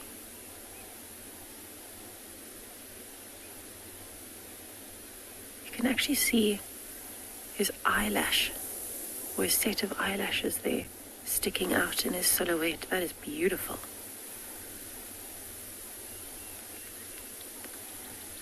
Oh, down he goes.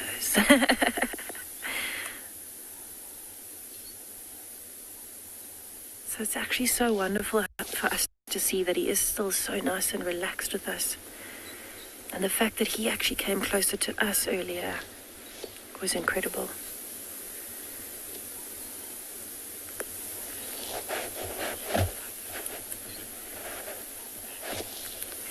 Nandi, leopards usually live on their own. They're solitary animals. And so when they're hunting, they'll be hunting on their own.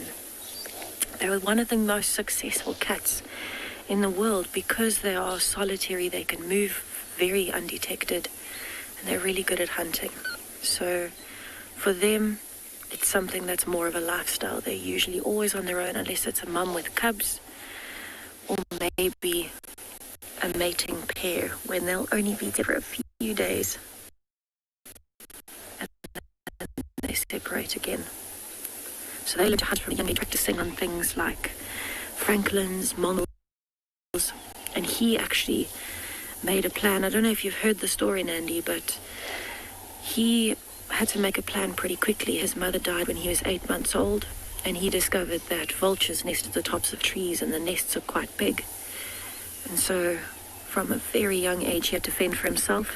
His brother would fend for himself as well. And he learned to climb to the tops of these trees and eat the vulture of the nests. And that's where he got the name. Makoti is the local Shangaan name for a vulture. And it became a habit of his. It was survival of the fittest, and he adapted.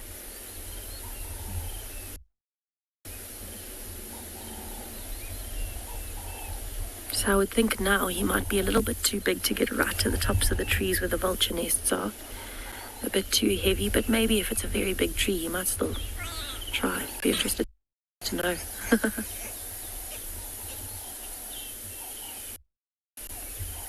Can you hear there's a lot of noises around us? There's actually no birds alarm calling or anything like that.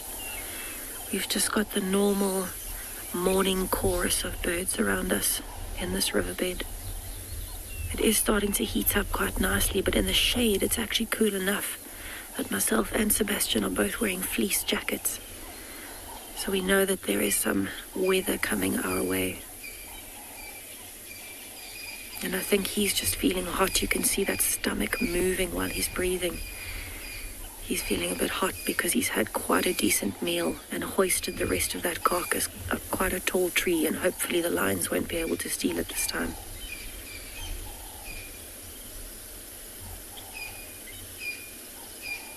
You can see that belly is full and round.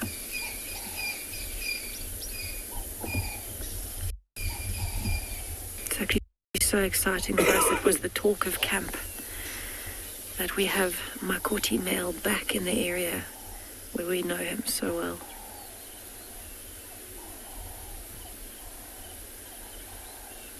We actually also noticed earlier he's got a new fresh wound on one of his front paws.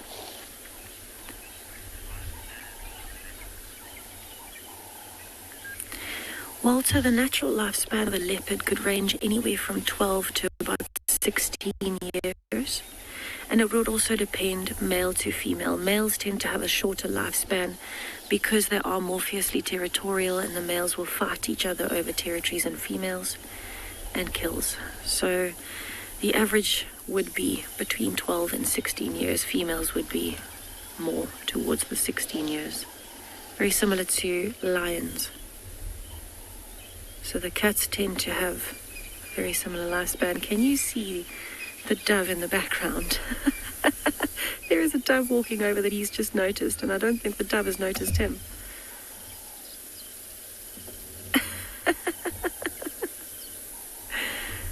my goodness. That's comical. Look how close it is. He's ignoring it. It's not a food source for him.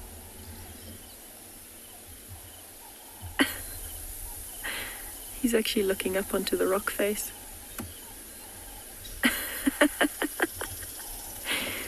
But I was almost ready to walk over his tail just now.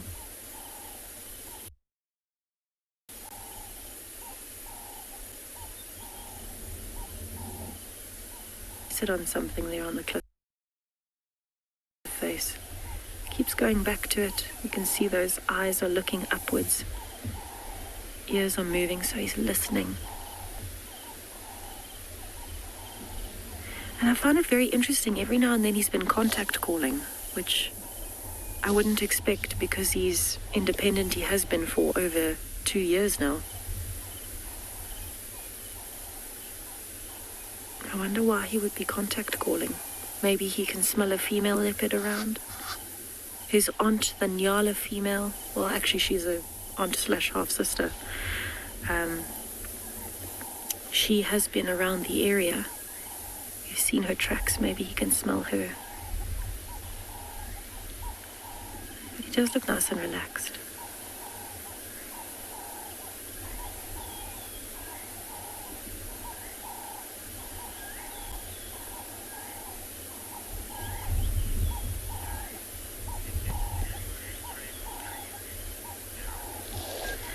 Daryl, absolutely. Leopards ambush prey from trees. So there are quite a few videos that have gone viral of leopard trees and impalas walking underneath and the leopards dropping out of the tree and catching the impalas. It's not something that I have ever seen,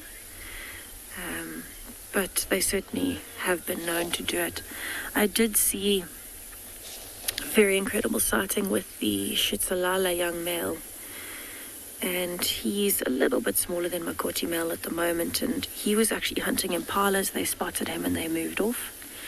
And so what he did was he noticed a squirrel in a bush willow tree, and he took a running start, went straight up this tree and followed the squirrel off the branches, flew out of this tree with the squirrel flying off in front of him. And the squirrel got away, but it was almost like it happened in slow motion. He took a running start, ran straight up the tree and off the other side straight after the squirrel. Definitely a first for me. And then he actually ended up going back into the tree and eating 3 fork-tailed drongo chicks out of their nest. So leopards are very, very versatile and they adapt very easily.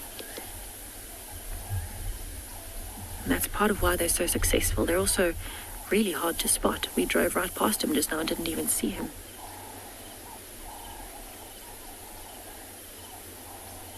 Especially in the shade like this where his coat isn't shining in the sun with that beautiful gold. So if you don't know what you're looking for and he's sitting still or lying flat, you might completely miss him.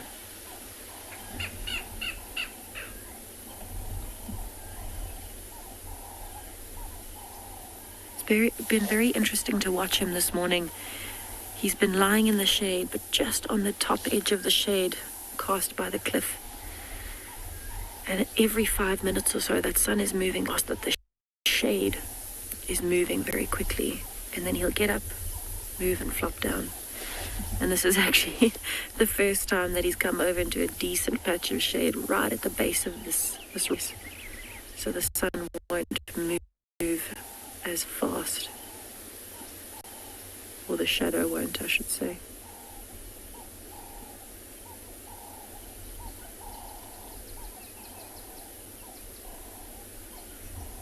With their size, I actually wouldn't be surprised if you managed to get this part of the territory.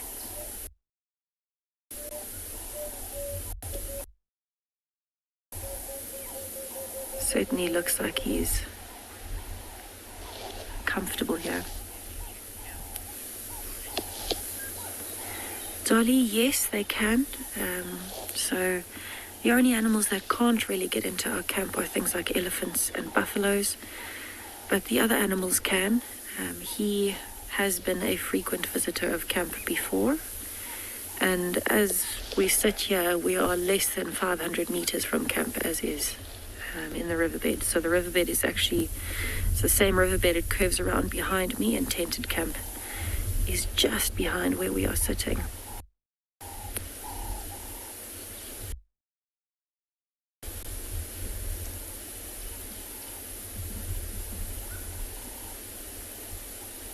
So peaceful down here.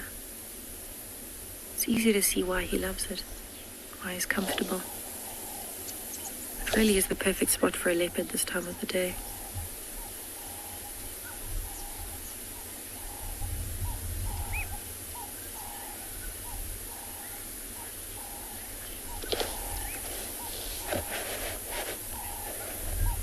William, a leopard's hunting style would actually depend a bit on the area. Of the time they're using camouflage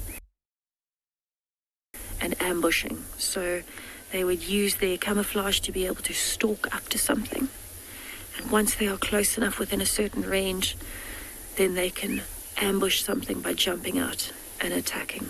It's not like the wild dogs and the hyenas that would use speed in a pack. They're more similar to the lions, which would then also use camouflage and stalking up to something and then ambushing it as close as they can get. Leopards, however, are much more successful with their hunting than lions are. Because they're alone, it's much easier for them to hide. They're smaller, they've got a more camouflaged coat in terms of this particular habitat that we're in. They're also smaller and lighter, which means that they can move faster. So they are quite a bit more successful than lions when it comes to hunting.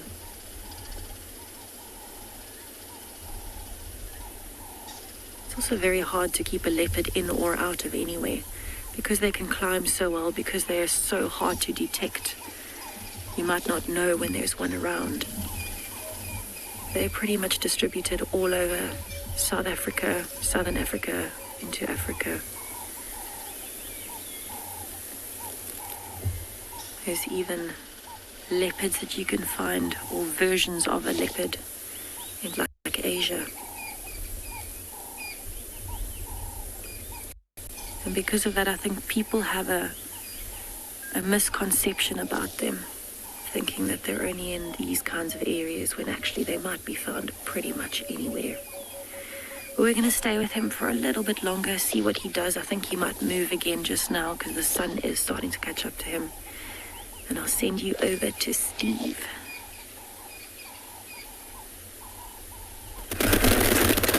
And what a wonderful story. A leopard, well, I suppose tragic as well, but what an amazing survival story. 8 months. 8 months is young, everybody, for a leopard to survive. And it just goes to show how adaptable they are, going and feeding off of vultures' nests and the like. I mean, they reckon a lion, younger than 15 months, no chance of survival. They reckon a leopard is sort of gauged at the same sort of region. That's what they reckon. There's independence starts from about that age, but obviously we've seen evidence of 10, 12 months and now 8 months leopard surviving. That's quite incredible. Okay, so we'd like to find a leopard of our own, so we're just going to see if we can pick up on any activity of Tlalamba from last night. She was heading a little bit more south from where Tristan had her yesterday. Someone was with her last night and she was heading back towards Vuitela. So I'm just coming to check the road where the tracks were last seen. This road itself's been driven. We might be lucky.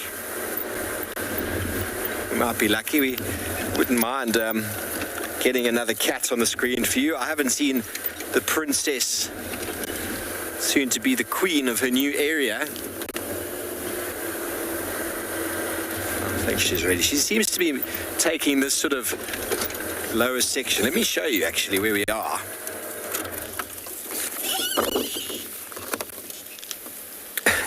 Anastasia, have I ever seen a leopard in my camp? I saw Tlalamba on my porch last time I was here. I heard this noise outside. I opened my curtain and she was on my porch. She ran off. She was having interaction with a hyena. So yes, we've had many leopards in camp. Shaduli walked past me one day while we were doing our checks.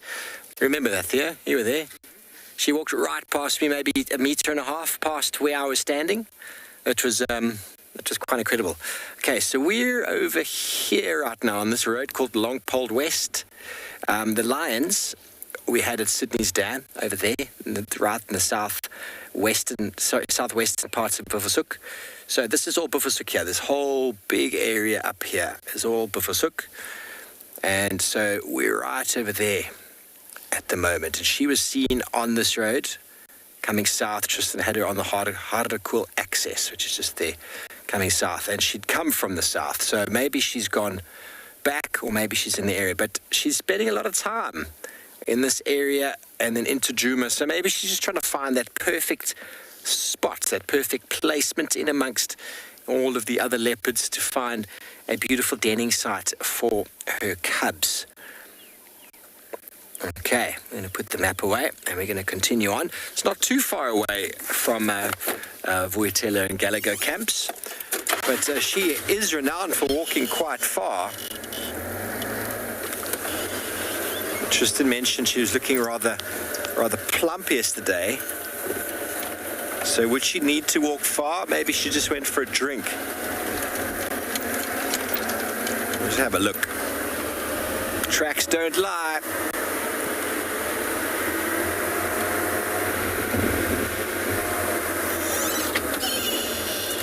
Connie, why do lions live in prides? That's the question you should ask yourself. All cats, apart from lion, are solitary. So it seems to be the norm when it comes to cats. Although many people who've got many domestic cats at home, they seem to live in quite nice communities. But in general, cats are solitary. Lions, though, have gone and decided to be prides so that they can deal with prey that's way bigger than themselves. So leopards fit into a perfect niche with regards to the prey animals they feed on.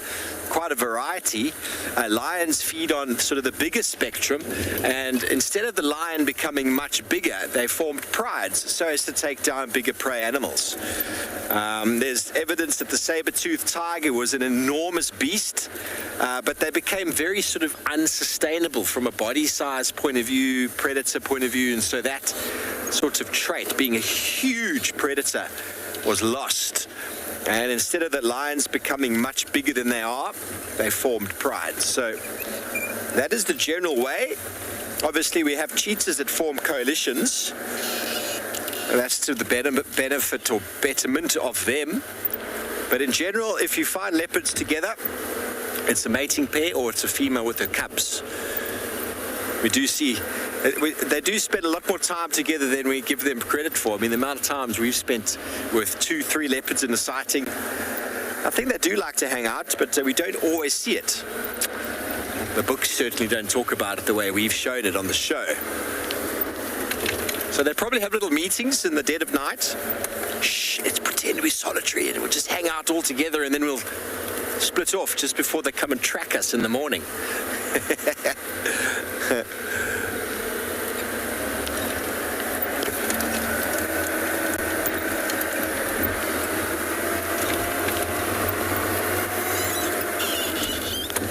About to come up to the road, Valboom, which we'll check tracks coming south to see where the Princess Tlalamba might have gotten to.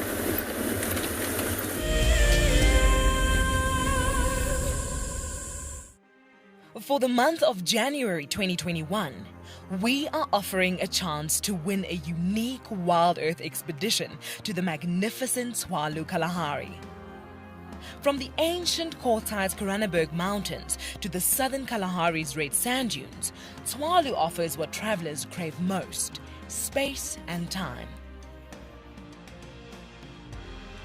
The winner will explore this landscape in a vehicle, on foot, or on horseback, with a chance to go behind the scenes with Wild Earth and of course meet the meerkats. The prize includes a 3-night stay for you and a friend at the luxury Motse Lodge, including flights from either Johannesburg or Cape Town. Open to all Wild Earth explorers who have signed up before the end of January 2021. Terms and conditions apply.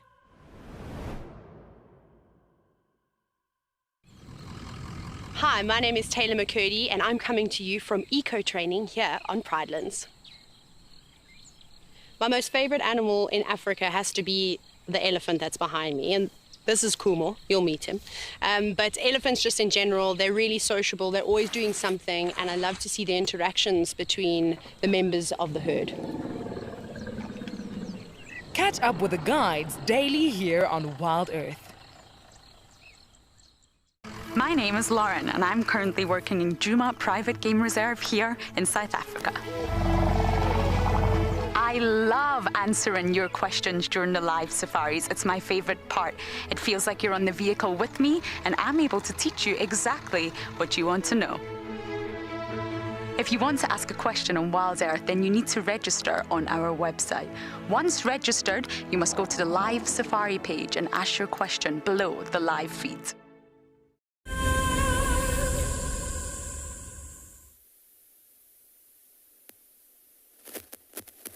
Nest. The Hamerkop was on it just now, but unfortunately has disappeared from there. There used to be the biggest black mamba that used to live in there. I saw it a few times, kind of just curling up into that nest. It's quite disconcerting. I would imagine if you're a Hamerkop and there's this huge mamba that's kind of hanging around your nesting site, not really ideal. But the reason that I'm here is not because of that nest. I came looking for this wood owl, so I'm in the drainage line, and I've just been kind of scanning all of the big trees. Unfortunately, I don't think this wood owl will be on this side. I just came just to see these leadwoods and see maybe if it was had repurposed that Hamerkop nest for itself. But because the Hamerkop is sitting there, then we kind of know that the wood owl won't be there. I think more likely this wood owl is sitting in the thicker groves that are further to my east. But there is a kind of, one of the landowners' houses is between me and the grove, so I need to go out and around and then go and just sit and kind of have a look. It's also really not the right time to be doing owl searching. I mean, yes, you can find them sleeping, but the best time would be this evening at around sunset, when we maybe can catch a call, and then from the call it becomes a lot easier to be able to find them in this very dense, thick bush. It kind of narrows down trees and makes it much easier for me to be able to find them. A wood owl is a bird that will sit very close to the kind of stalks of branches in the day with its eyes closed, and it actually camouflages quite well. They can be quite tricky little birds to find at the best of times. So we'll just have to see. Maybe we get lucky, maybe we don't. But it's worth a try. I thought it would be good just to come down and double check anyway. Unfortunately,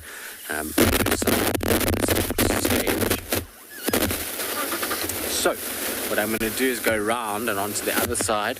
Also down here, what's another bird that's nice to kind of look for is the night heron.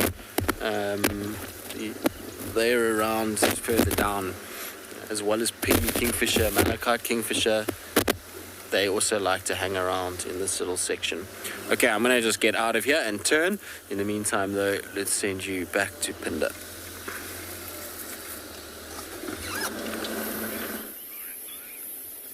Welcome back, everybody, to Phinda, where quite a large herd of impala have made their way down to the watering hole and are making a swift exit.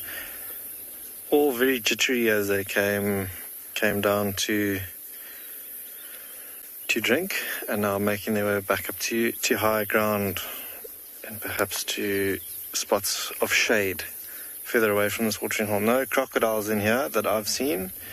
All of them managed to have a drink without any interference.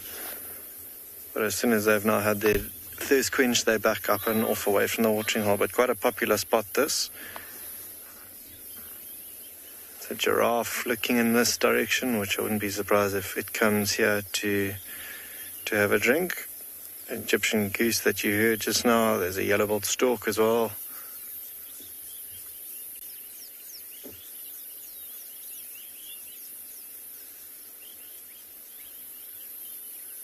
But I think every watering hole is going to be quite popular today because it is going to be such a hot day. A lot of animals, particularly the water-dependent ones, will come down and drink now while it heats up, and then maybe a little bit later on this afternoon and into the evening when it starts to cool down a little bit more. All of these impala look like they've got red socks from this very red iron-rich soil that you see here as they run away.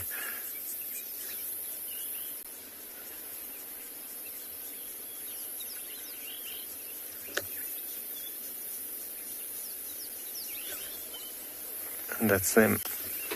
Grant let me know that he has found tracks of a leopard in the vicinity, quite a distance away from us where we are now, but close to where we saw that one last night, so I wouldn't be surprised if it pops up. We might go give him a hand in that area just now. But just watching this giraffe, not something that you see very often, is them coming down to the water to drink. They get a lot of moisture from the moisture and the greenery that they eat. But we're going to head off to Tristan, and I think I'm going to go join Grant, see if we can't find that leopard this morning.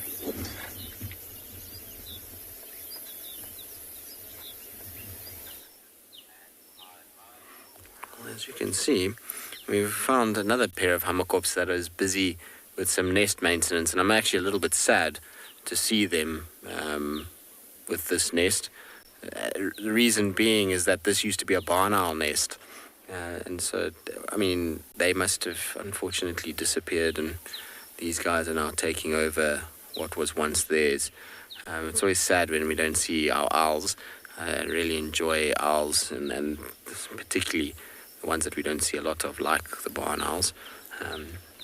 They're a bird that we see very infrequently in this area, and they were using it for a little bit back in, I think it was it 2017, 2018, somewhere there. And then they kind of just disappeared out of it, and obviously these two have since moved in. Now, talking of barn owls, they're actually the most widespread owl across the world. You find them all over the place. And that brings me to another point, which is finding things in your own gardens and nature.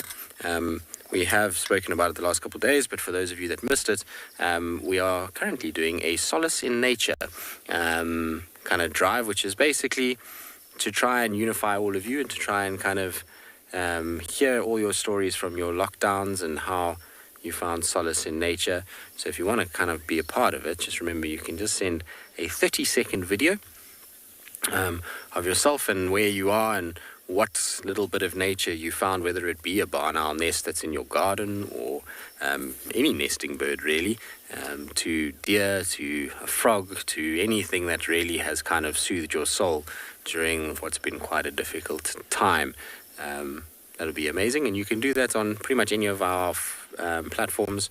So at FC on YouTube, hashtag Wild Earth on Twitter, Wild Earth Live on Facebook, and then in the comment sections of the various other feeds that we have. So it'll be really cool to see it. Like I say, I mean, it's amazing what the power of nature can do when it comes to kind of soothing one's soul when we're under a bit of stress. I wonder if they're moving into this nest and maybe abandoning that other one. It'd be interesting to know, because they seem to be sort of unsure about this nest.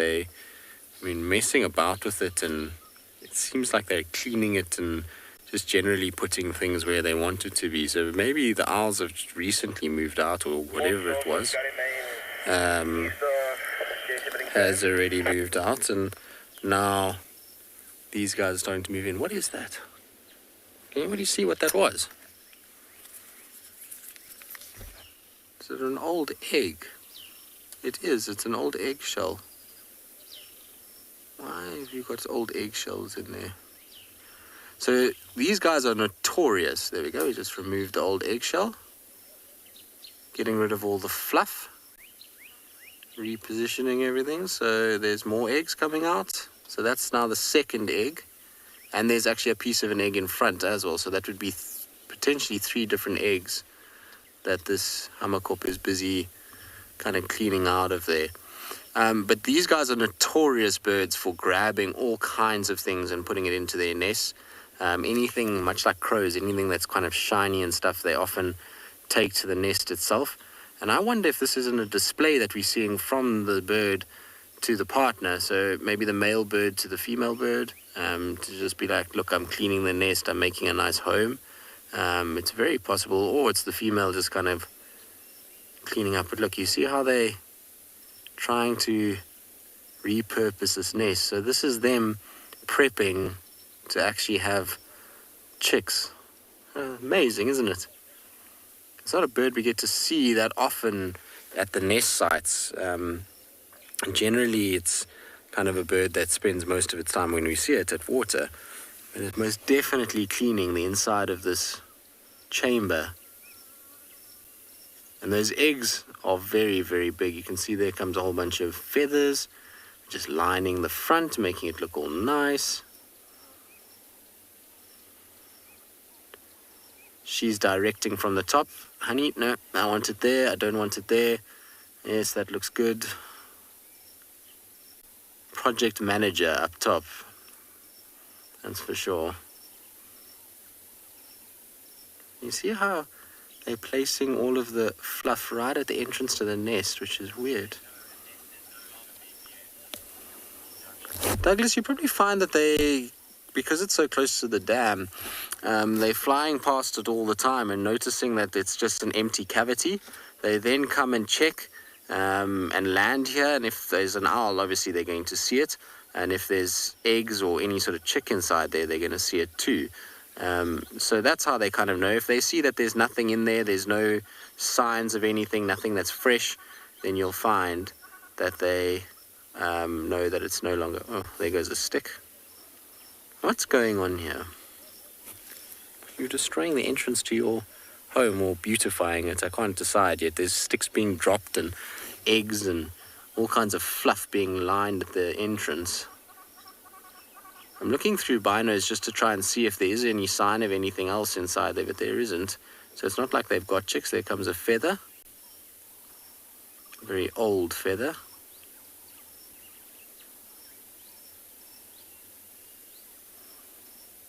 I'm not sure this bird is enamored with these branches that are kind of covering the entrance to this nest. Fascinating though, isn't it?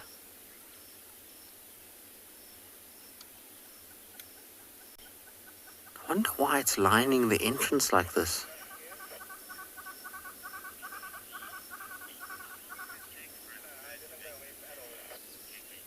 So KKG, this nest has been made over years. You know, it would have been a Hamerkop nest to start with.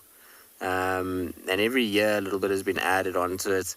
So it's difficult to say, you know, when it started. But in terms of, let's say, a new Hamerkop pair building a nest, pretty quick. You'll be surprised. They get something like this done within, you know, a month at least, easily. If they just fly back and forth every day, grabbing bits of wood, they eventually build these incredible structures that you see here. And like I say, this originally was a Hamerkop nest before the barn owls. So we used to have Hamerkops nesting here in 2011, 2012. They then moved to that nest I showed you just now.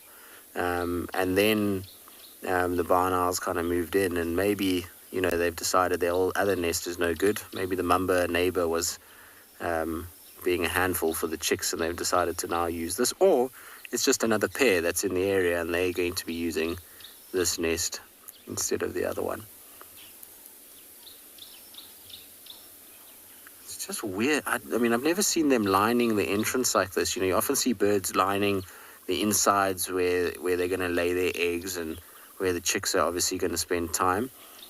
But you can see how all of the stuff that it's brought out is not purposely being dropped. So it's not like it's ejecting shells out of the nest. What it's doing more is lining that entrance as much as possible. So you see how... Oh, let's not drop that one. Of course it would have. But you see at the front there's so much fluff that it's kind of loosely packed. And I have no idea why.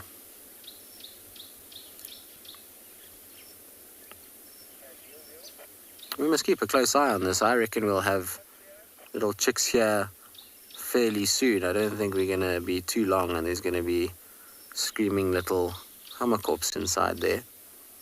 The problem is that this nest is very exposed, particularly to snakes. They're going to have a big problem with snakes in this area. There's going to be a lot of attention. It's really open. There's not a lot of trees around it to kind of hide its view.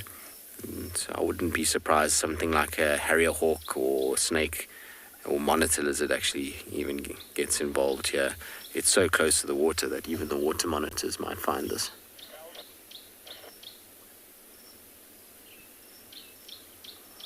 Cool to watch though, all the little sticks being placed in exactly the right spot.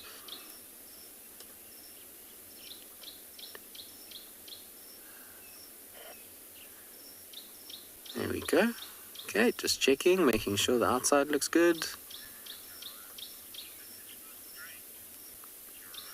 Jerome, you say this is so strange. Well, it's part of nature. I mean, this is just nest building. We just don't see it as much. You know, we often watch the weavers doing their stuff, and it's a very similar thing that's happening here. It's just rearranging of the nest, making sure that it's all clean and proper and well built for when they have their chicks. So they're just preparing for their family.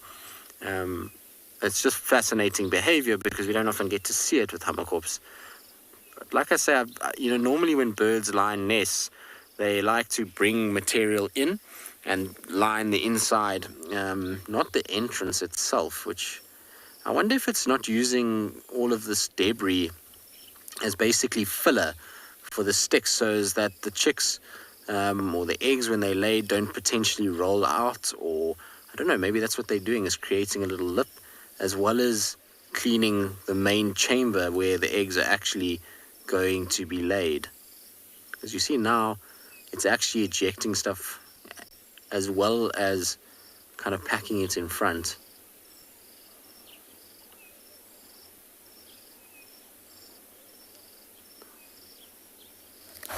Certainly a very busy little bird, that's for sure. Female, I'm going to say that it's the female on top. I don't know why, I'm just going to go with that. She seems to be kind of watching very carefully what's going on and making sure that there's not total destruction happening there. Maybe it's the male on top, who knows. Very difficult to sex a Hamerkop. As you can see, there's not very much dimorphism between these two birds. Both individuals look exactly the same.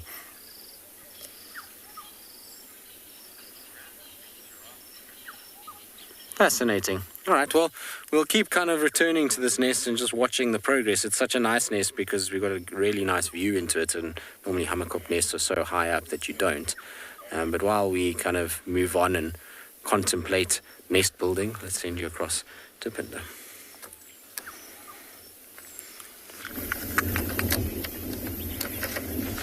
Welcome back to Phinda, everybody. We've been patiently sitting at that same watering hole where we saw the impala earlier on, just waiting for that giraffe to come down and have a bit of a drink. Display its front legs out and put its head down to the water, which it did do just now, but not for very long, so I'm hoping that it will do the same while we're still sitting here. Egyptian geese that come with every body of water in southern Africa. Yellow-walled stork. Here we go. Yeah, we might see it again. And just taking its time like that to make sure that there's nothing lurking below the surface of the water, or perhaps a pride of lions lying around in the shade of the areas around this watering hole. But have a look at this as it goes down. A couple of oxpeckers as well that might look now to take the opportunity to drink, as the giraffe does the same. Maybe land on its limbs or jump on its head for when it puts its head down to have a drink of water themselves. But just making sure that the coast is completely clear before it goes down to have a drink.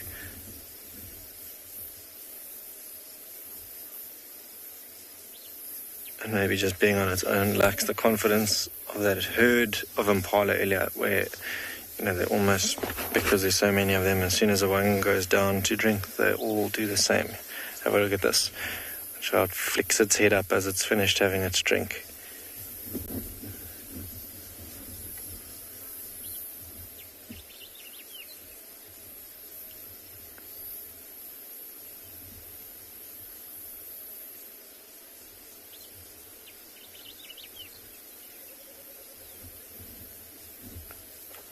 See how it just gives its head a bit of a nudge forward when it's done drinking. And now that it's in that same position, maybe goes down straight away again, doesn't stand upright, and make sure the coast is clear. But very vulnerable when they do go down to drink like that, particularly around a watering hole where, it's not a bad spot for predators to lurk around.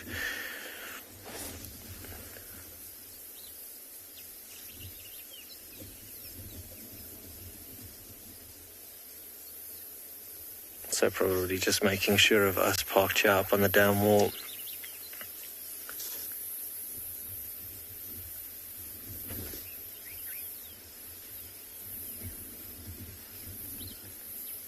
See, the oxpecker is also going down to drink next door to it, down and then straight back up onto the giraffe. And that's often when you'll see oxpeckers drinking, is when they are on mammals that are busy drinking themselves. Otherwise, on hippos, they'll land on the backs of hippos and then venture down to the water from there and have a drink of water. But I think that might just be it from this giraffe in terms of drinking this morning. It's going to be a super hot day. I wouldn't be surprised if there are other mammals, bigger mammals like Rhino that might come down. Glenn, you're asking if bigger animals won't make a trench to make it safe for drinking. No. You might see on a dam wall where elephants have gouged out mud to create a bit of a wallow, but not so much a trench, because things like lions and leopards will use those trenches to hunt themselves. And if it provides them with a little bit of cover and concealment to hunt, even better for the predators. So not so much gouging out trenches for them to drink. They'd rather drink in a spot like this where it's at least a little bit more open. They can make sure the coast is clear before. No crocodiles in the water, no predators outside of the water, and then they'll eventually come down to quench their thirst.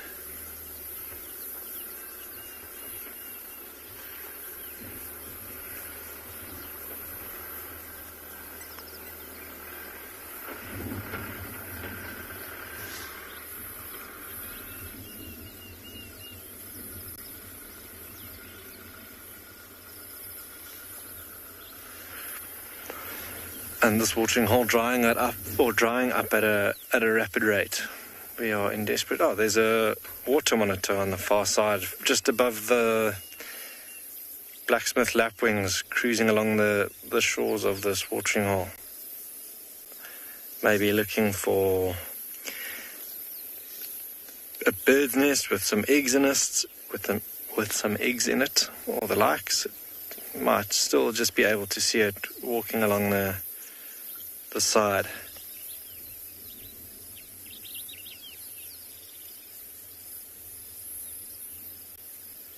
And also something that you might see in a watering hole going from one side to another is something like that water monitor.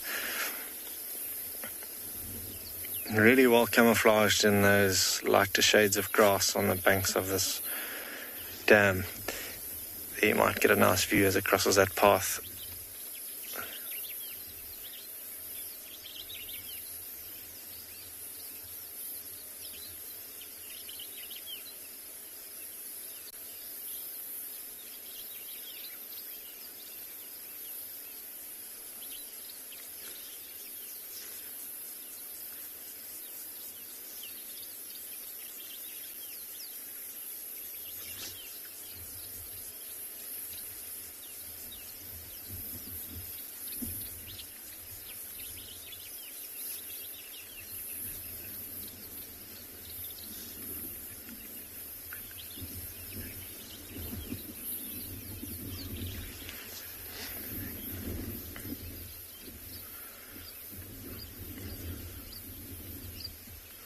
Maggie, you're asking how far a water monitor will move in a day. I suppose it just depends on how far food is for it around a watering hole or wherever it may be. In terms of this one, maybe not too far from this particular watering hole. If this one dries up, it might have to venture off to another one, which in its case is a couple hundred meters away. sometimes maybe a little bit further, just depending on where water is and where it can find food. But there are a lot of birds like the lapwings and thickneys that will nest around the watering hole, so a good spot for it to look for eggs. Maybe there's crocodile nests and eggs that it's able to find there that it will also then feed on. So yeah, a couple 100 meters, maybe a little bit further if needs be. We're going to head off to Tristan to see what he's found.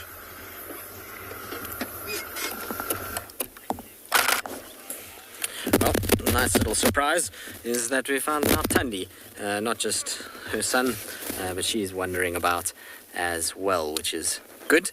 And she's not too far away from where we last saw her. He's kind of behind us in the direction that she's traveling, but I'm just going to go back, give her a bit of space, although she's going to sit in the road. Hello, girl. Are you having a nice morning? She's just going to sit there and be like, I own this road today.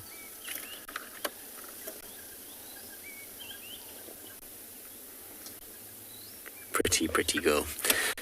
She's busy sniffing around. I wonder if she's maybe not on the hunt. It seems like she's come out of Torchwood, kind of coming back towards her cub. So maybe she's been looking for food throughout the evening. And, now is starting to kind of slowly head back to the cub. But on the way, looking for any signs of food. You can see how she's got her nose to the air. To give you an idea of where we are, this is exactly where we had the altercation with Kuchava a few weeks ago. So she's kind of pushed in this area and has almost said to Kuchava, even though she seemed to be the more submissive of the two that day, that this is now where she's going to hang around. And it's maybe why she's just smelling a little bit.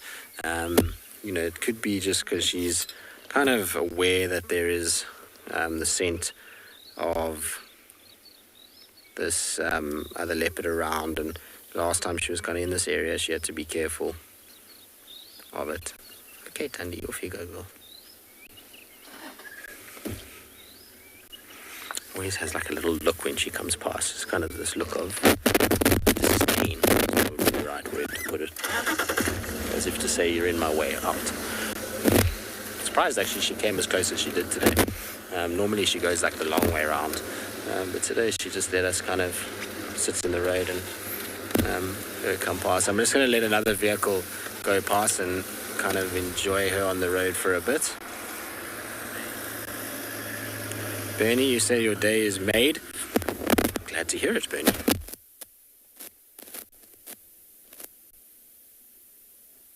A treat to see. She's obviously one of the kind of legends of this area. Beautiful leopardess as well, and has been around for so long that it's always so pleasant to kind of spend time with her and see her. Oh, lovely, Thandi. Nice. There's a little fresh leopard poo in the road now. Wonder if that's not her meal from, was it not? Well, it can't be from yesterday or the day before. She would have already ejected most of that. That's got to be from before then. I mean, from another meal that she's had. Maybe she had a little scrub here at some point.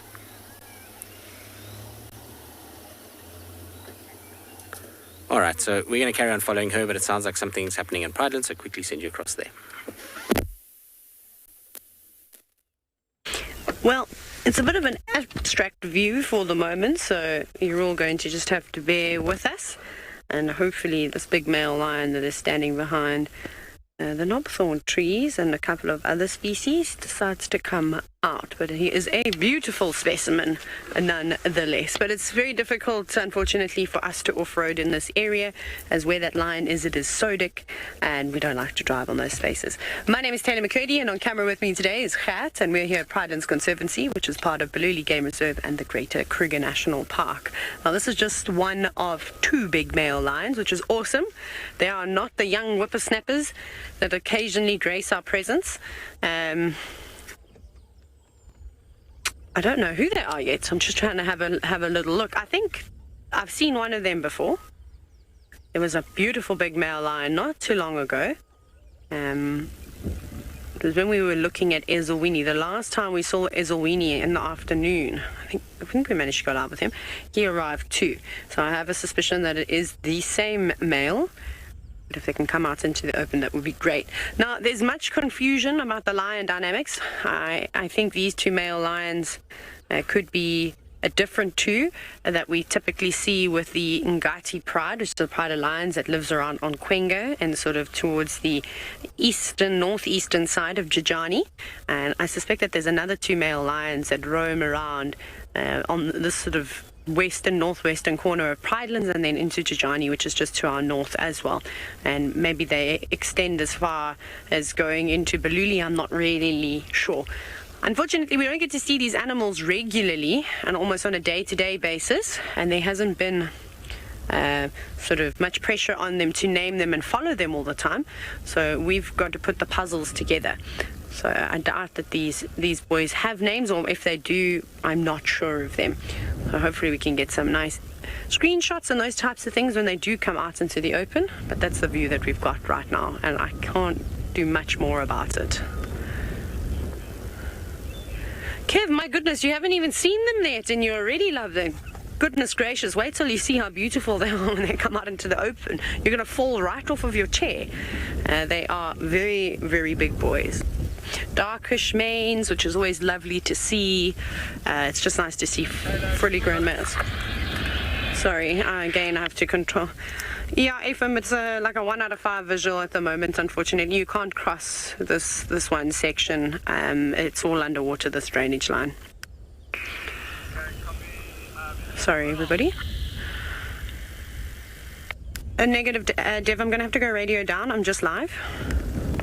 There you go. Sorry about that. So that's unfortunately the view that we've just got at the moment. I don't know where the other male is. Again, in order for me to try and locate him, I need to do a bit of off-roading, but it's very difficult at the moment to off-road and be live at the same time because the grass is so long. And it's so easy to drive into rocks and stumps as is, and also drive over the animals. You gotta do it nice and slowly and make sure you watch what's going on. I mean, you can have a look why we can't go around. Actually, we show them this big puddle of water that's filled this whole drainage line. So this is why we can't get a better view. You can see this water runs all the way through the drainage. Also, there's lots of massive rocks, and the other sections that we can cross, we'll wedge ourselves between them. So, yeah, this is it.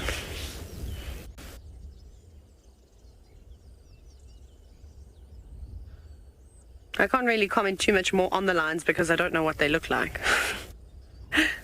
But hopefully we'll be able to get a better view in just a moment.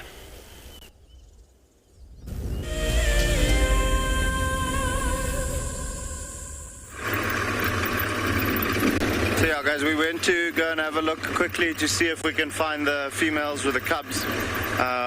Found tracks, but unfortunately no lions. So we're heading back to where we had those other lions earlier this morning to see what they are up to. Just as we left, they all went up a little bit away from the waterhole, I'm assuming to get some shade. But we'll go and have a look now to see what they are doing.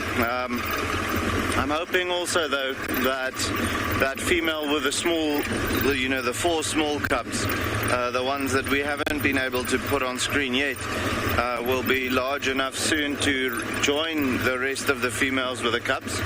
It's just going to be incredible having 10 cubs all together playing and doing, all sorts of things, So that would be great.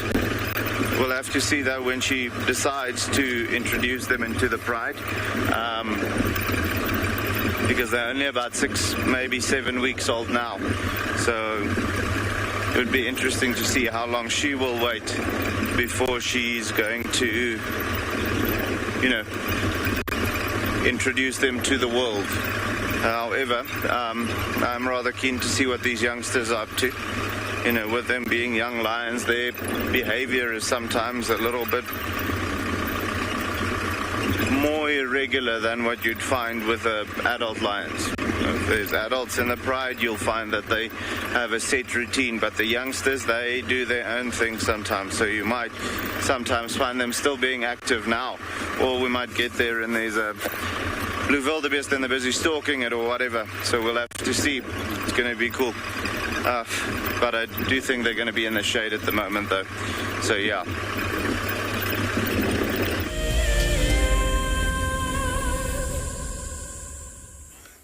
As you can see, Thandi and I are bonding. We're having a moment here. She's just chilling.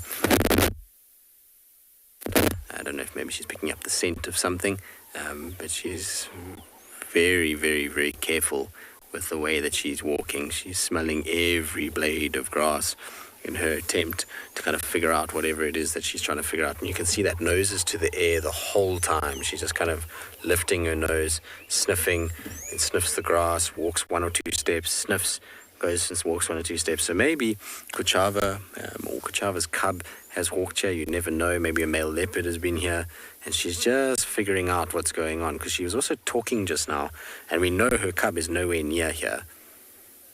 So it can't be that. Look how she folds her ears back as she walks through the grass. Isn't that cool? I love watching them. She knows how sensory they are. So as she walks through the long grass, she just turns them slightly just to make life a little bit easier for her to be able to hear and figure out her surroundings without being disturbed too much in this long grass. But you see her movement is quite erratic. She's zigzagging quite a lot. It's typical of Thandi, but something else about today. She's very cautious as she's walking. She's not kind of her normal cat on a mission self, where she goes fast. She's just slowly kind of moving her way through the grass and stopping and being very attentive. All right, so let's catch up with her, because otherwise we'll lose her in the next 2 seconds. We all know how easy it is for her to give anybody the slip. She's got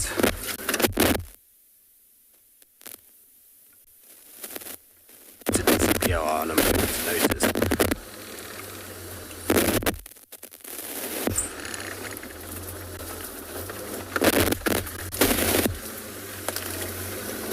Where did you go, girl?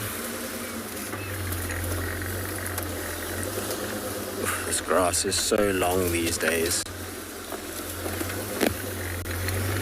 So with her, I always try and drive a little bit more gently. I don't try and rush her, because otherwise she gets a little bit frustrated with you and can be a bit kind of unhappy about it. And that's probably why we lose her a lot of the time, is because we give her a little bit more leeway than many of the others. Oh, yes, she is, yeah.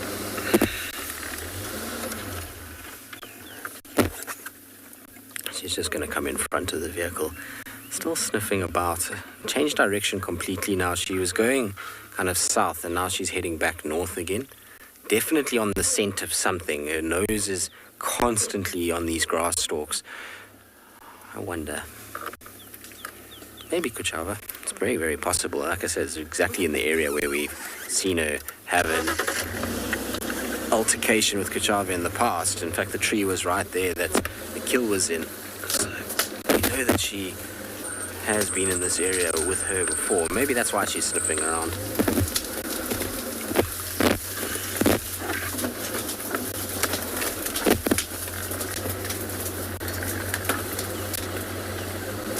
It's a nice big termite mound coming up. I'm kind of hoping she's going to go up there rather than carry on through this thicket.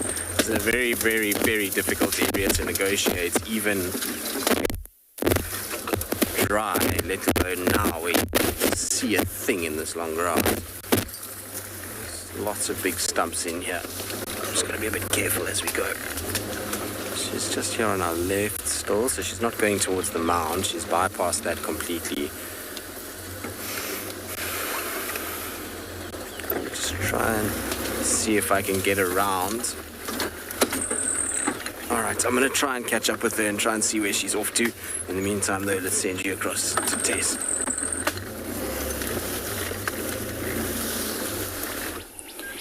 So we are back with the Makoti male here at Ngala, and you can hear the crunching of bones. He's back up the Tambweti tree eating the impala that he must have caught during the night last night. He's done a very good job of hiding this carcass. You can literally barely see it, and in fact all we can see of him is that head and then a little piece of his bum and his tail. So he must have decided that it was getting a bit too hot in the riverbed, so he came back over to the tree and thought, well, I'm here, I might as well have a snack. He's got a nice cool breeze up there, which means that he's cool even though he's up in the tree.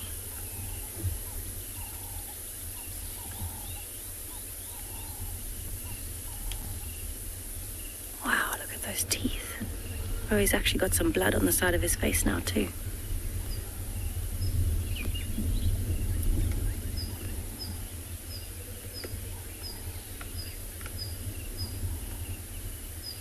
So he actually looks like he's crunching on a piece of the rib cage, possibly. Imagine how strong those teeth are with all that bone breaking going on.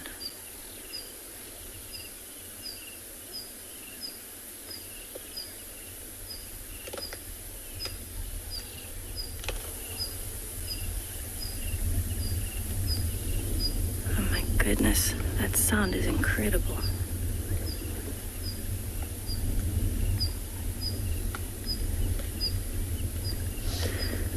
So if we were coming past him, I don't think we would see him, because he's actually hidden the carcass just on the other side of the main stem or the trunk of the tree, and he's in quite a dense area. So all around the gap that we're in is thick with leaves. And in fact, we went looking for him in the ring of the bones, and that's why we came back over this way, because we couldn't even see him in the tree. We actually did look in the tree first and couldn't spot him.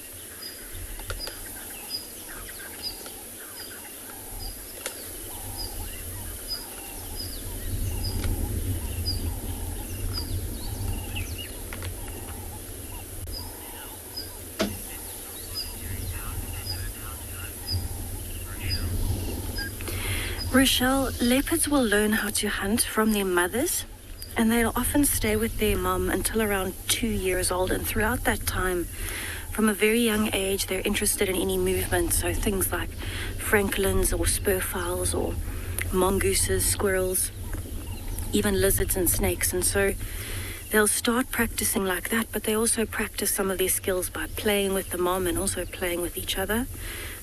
But the mom will actually teach them how to hunt over those 2 years. And often what she might do is, if she does manage to catch something like a baby impala or a baby warthog, she might actually bring it back to them alive and then let them practice killing it. But it all comes through trial and error. It's a process of learning as you go. And so that's why we were really surprised when Neil and his brother have been doing so well and managed to teach themselves majority of hunting, because they were only at the age where they were starting to be interested in watching their mom make kills that he killed. And so it was a very, very nerve-wracking time for us, I want to say, to be able to watch that happening and not knowing whether or not they would actually learn to hunt. But they do have a lot of natural instincts as well, so they would just go off of those urges, practice with trial and error. But have a look how well he blends into that tree. If you drove past this tumble now, you would have no idea there was a leopard in there, unless you heard the crunching of the car, or maybe saw a little bit of movement from his tail. But it's a very dense tree. That crunching is quite loud though, so it is something that you should hear if the vehicle is off.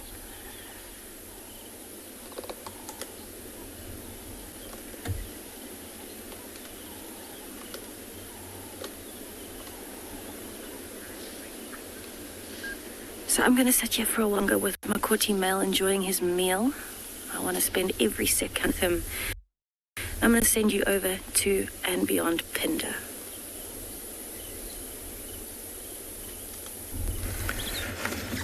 Welcome back everybody to Phinda, where we've come across 4 white rhino. You can see quite a young calf on the left hand side, and just size wise in comparison to the rest, relatively small, least about a third of the size of the adults. There might be here a cow and her calf, maybe a previous calf, and then that one that you see there just behind it now. And then there was a fourth, maybe a big bull that was walking with them, all with their heads down, busy feeding at the moment.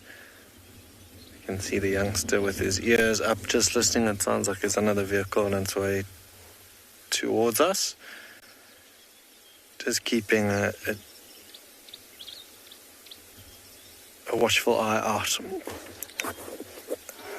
And experience-wise, the adults all have their heads down, busy feeding, but the youngster head up, just listening. Unfamiliar sounds of the bush that it's got going here with the cruisers driving past.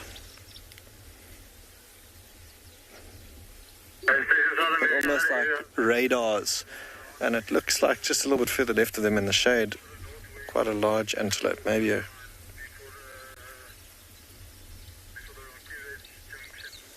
hasn't moved again, but maybe a kudu. Looks like the ear of a kudu just off to the left. But a really good sense of smell, both smell and hearing those white rhino. Not the best of eyesight, probably better than what we give them credit for. But all slowly making their way up, and in the direction that they're going are a couple of watering holes, or mud wallows now, should I say, rather, that they'll probably go and lie up in and cake themselves in mud during the heat of the day, which will, when it dries up, help get rid of ticks and parasites and the likes.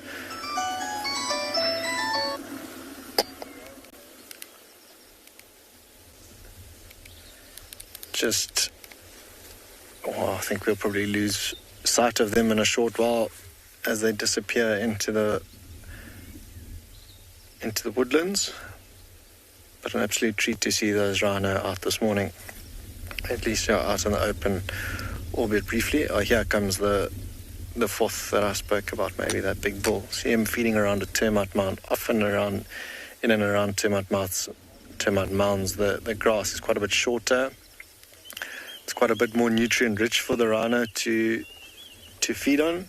So that's why you'll often see, almost looks like they've been mowed, that one now spraying. See that tail curled up. Yeah, big old bull bringing up the rear of the rest of them.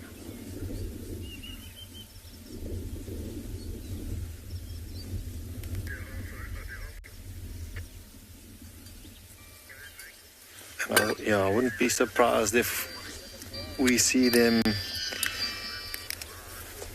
later on this afternoon in one of those mud wallows that we spoke of. The four of them, that's exactly where they're heading to. I'm convinced of it. But super special to see. We might have to give up the search now that it is warming up too much for that leopard. This afternoon when it cools off might be a little bit better, but we're going to set off to Tristan to see what he's got.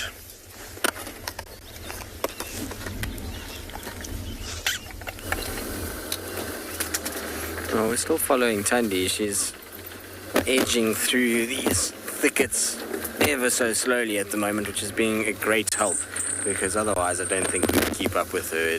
It's really not easy in here. There you are, you sniffing again. She's just in front of the car. The grass is so long that we kind of lose her every now and then, and luckily, she's walking so slowly that if you just loop around, you can generally catch her.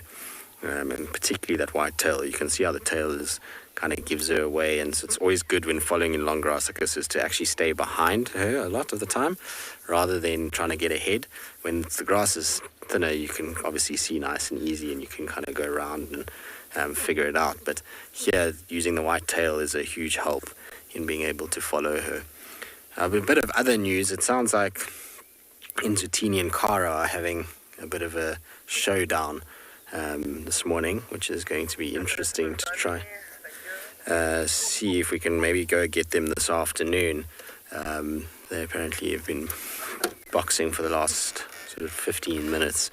I think there's a kill involved, I don't know, but we'll try this afternoon. I'm just waiting to get the exact location. It might be on Arethusa, but I think it might be on some Mamili, so it'll be interesting. I have yet to see Cara, funny enough. A lot of you might be quite shocked to know that. Just always have missed her. She's not a leopard I've spent much, well, I've never, like I say, never actually even seen her. I lie, sorry, I have seen her once, which was on foot though, so I wouldn't even really count it, and the visual of her was kind of just an eye staring at me through very long grass. It was at a similar time of the year last year, and we were on bushwalk and we were tracking them, and we found them on a kill, but the grass was so long, all we could hear was this low vibrating growl from Shadulu. And Cara kind of moved away from us and then just sort of stood for a second looking at us, and then Shadulu joined her and we saw the two of them, and then they sort of went into the grass and we called James in to take over. But that was quite an unsettling sighting in some respects, because as we were walking, we got to closer than what I am to her now and had zero idea that those leopards were there. It was only when we heard the flies all take off the carcass and the buzzing, and then we heard that little low grumble. And like I said, when you're this close and you can't see where the grumble's coming from, it's very unsettling. Luckily, Shadulu was an absolute champion and she didn't disturb us or do anything to us. She just kind of carried on actually eating eventually. It was pretty cool. We ended up standing about the distance that I am now from Thandi. And Cara came back, and then Shadulu actually just started feeding right there in front of us. Didn't really care at all. And then once James was in, we backed out and we were able to get away. No problem. The thing is, we had no idea she was on a kill there. We had heard that she was in the area, and we were just trying to check game paths for tracks. And there's a game path that led towards a place that I know Shadulu often walks, and we managed to kind of pick her up in that, which was by some miracle. We just walked the exact right place at the right time. And she was being gentle on that day. Thandi, seriously? This is starting to become no joke in here now. I actually don't even know if I'm going to be able to follow her much further. It starts to get really rough in here. A lot of roundleaf teak, which is what worries me, because they have little hidden stumps. I'm just going to go as far as this termite mound in front, because it looks like she's kind of heading in that direction. She's just on my left and hidden. So while we wait for her to head there, I'll send you across to Tess.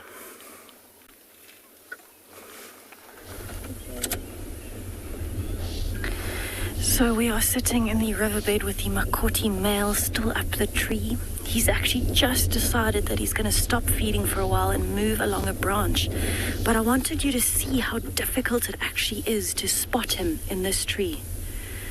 We have absolutely no view of this leopard, and we know exactly which branch he's on right now. And you can't see him. And incredible. So I'm actually going to back up for you, and we'll see if we can get a view from the other branch. But it just shows you, I mean, we watched him move. We saw exactly where he went, and yet we cannot see him.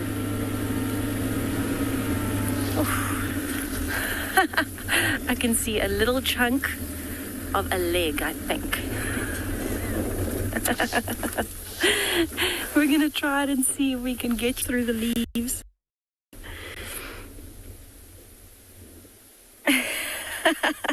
I see spots.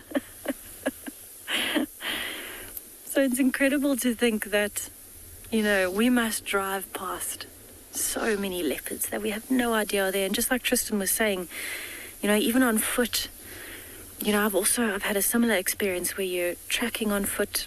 You had no idea that the leopard was close by, and that's exactly what happens. You'll be tracking, and these leopards are just so good at hiding. And in fact, it was his older half-sister, the male, that I was tracking. And we had absolutely no idea that she was incredibly close to us until we had actually walked right past her.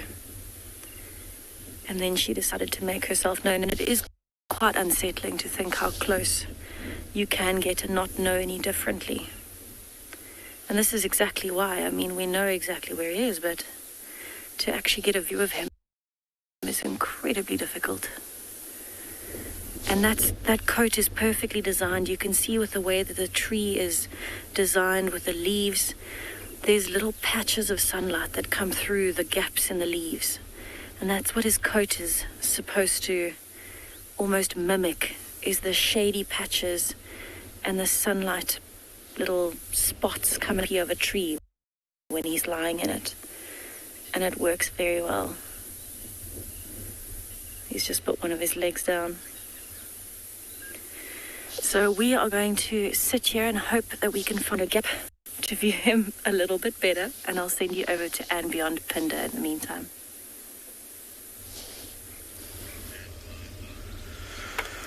Welcome back to Phinda, everybody.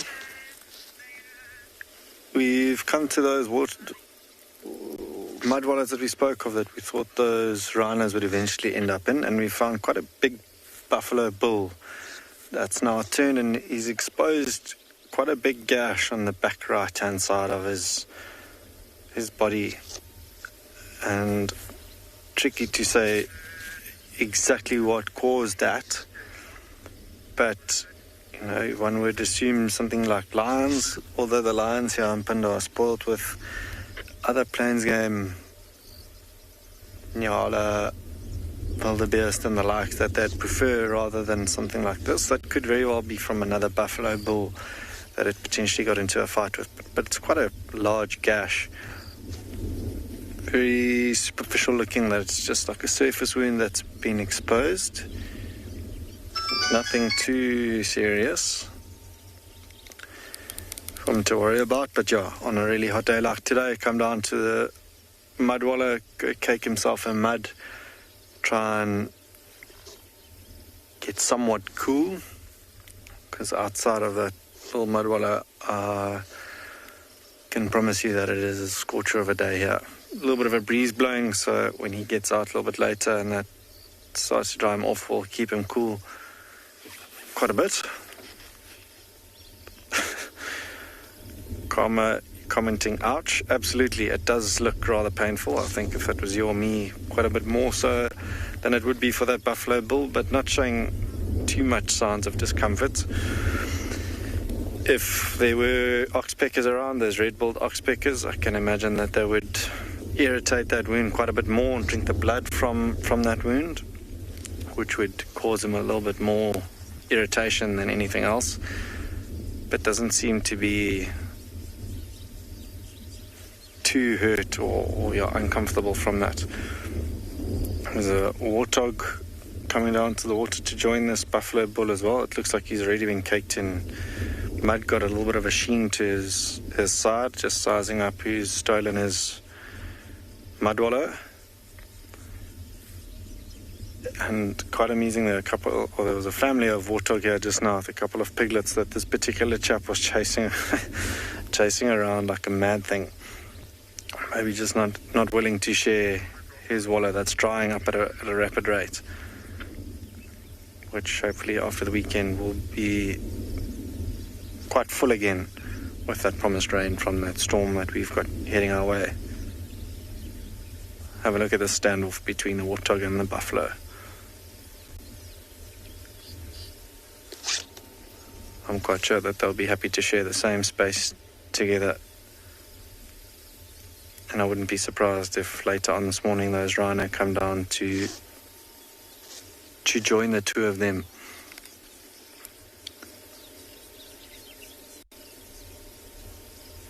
You can see there must be a couple of flies irritating that buffalo, and that wound of it at the back there, it keeps twitching its skin. You can see shaking every so often.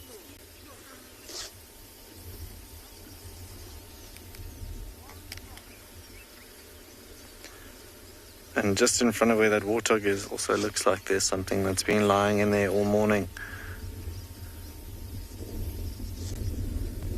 It's been disturbed and sort of churned up that mud where the warthog is.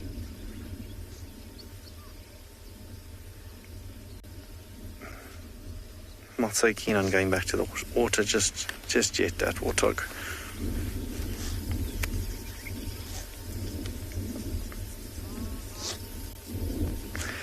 But yeah, like a spa treatment for them to sit in a mud wallow when that dries up later on, go rub themselves up against a tree or a stump, and that just helps get rid of ticks and parasites that they otherwise aren't able to free themselves of.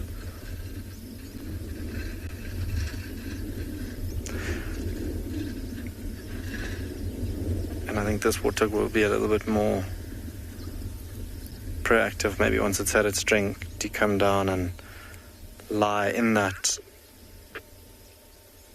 water, and they, a little bit more busy in the water. They'll roll around, squelch themselves around before they head off later on.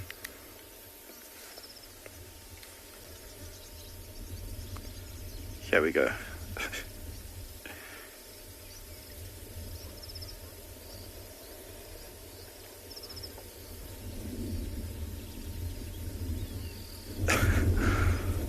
That is one very happy warthog as it rests its head there.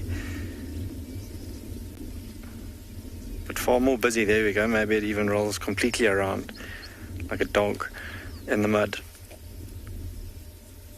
Does a far better job of coating itself in mud compared to that of that buffalo.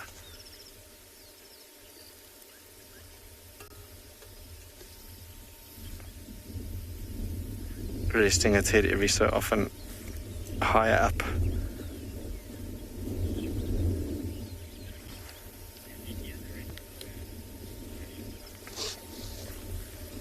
Douglas, you're asking if that buffalo is near the herd.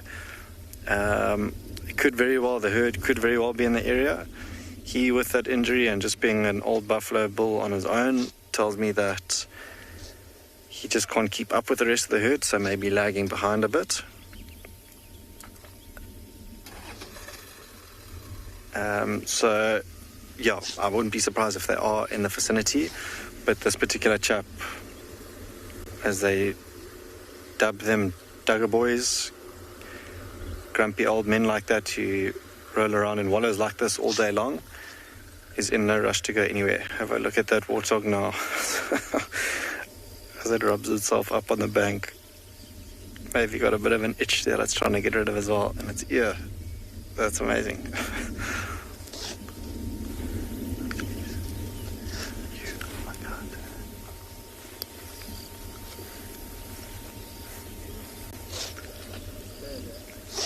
Making a bit of a scene, this warthog, in the water, splashing around. But very good odds of there not being predators around now, just because it has warmed up as much as it has. He can enjoy himself that much more and not worry. But now got rid of the itch, given himself a good coating of mud, scratching his ear now as well, and we'll head off to a spot to maybe rest for the heat of the day.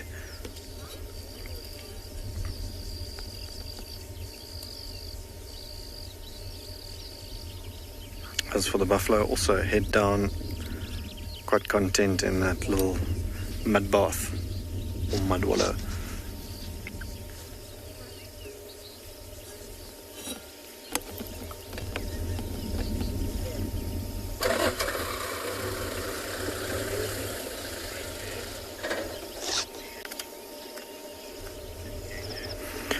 Miss KJ, thank you for your comment. One happy warthog and buffalo, absolutely. If they could tell us just how happy they are, I'm sure they would. But this is often when you see animals at their happiest, particularly elephants at a watering hole. When they get themselves in the water, like these two, scratching around and rolling themselves around, that's exactly what they are. Happy as anything. But hopefully on Sunday, with that promised rain from that tropical storm Eloise, that's in the Mozambican Channel as we speak, watering holes such as this will be completely full again, and you'll hear a cacophony of frogs, which is almost deafening if you park at a spot like this in the evening, from the frogs all getting vocal, them, and just, you can see the bush is in need of some serious rain very, very dry at the moment, and we haven't received the rains that we should have just yet, but hopefully the storm brings the rain that it promised.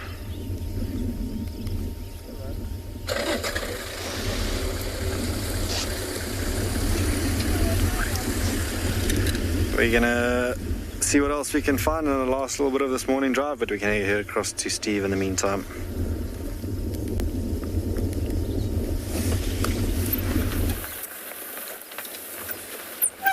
Welcome back to Djuma, everybody. We didn't have any luck with tracks for Tlalamba. We were chatting with the people who last saw her last night, but Theo's just swallowed an insect. Apologies for that noise.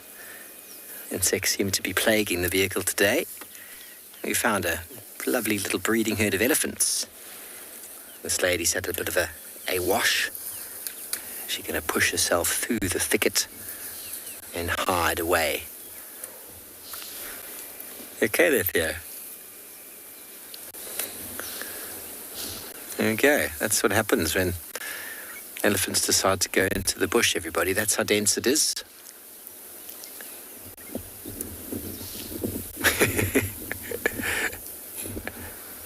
can still hear her moving through. Maybe we get another view of her on the other side. Let's just move up a little bit.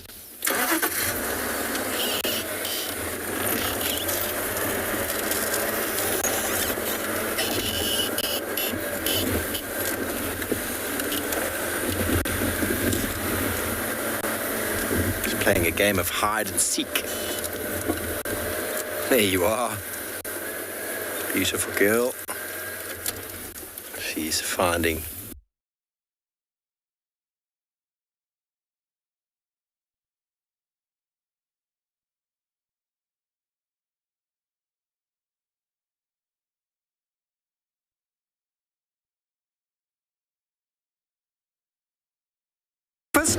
I don't want to have this conversation.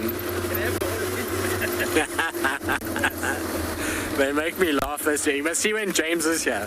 Yeah. Yes, he makes fun of Steve there. A little bit of a 5-point turn here. So at the moment, I don't know if we're going to get to see him. He's literally right at the base of this tree. And Seb is going to try really, really hard to get a view of him there. Yeah. So he is in this very long grass, sitting at the base of the tree. And he's decided to come down and go back into another grooming session. And you can see how that coat is just glowing in the light.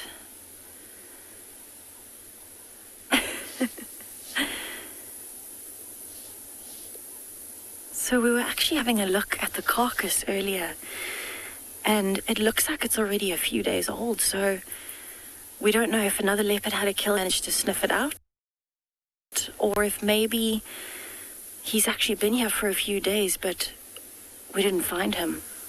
But either way, it's very exciting because he's finally back.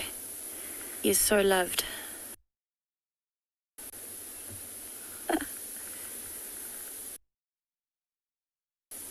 Even with that grass blowing around him, his coat is so, so stunning. I think this is one of the reasons why leopard is one of my favorites.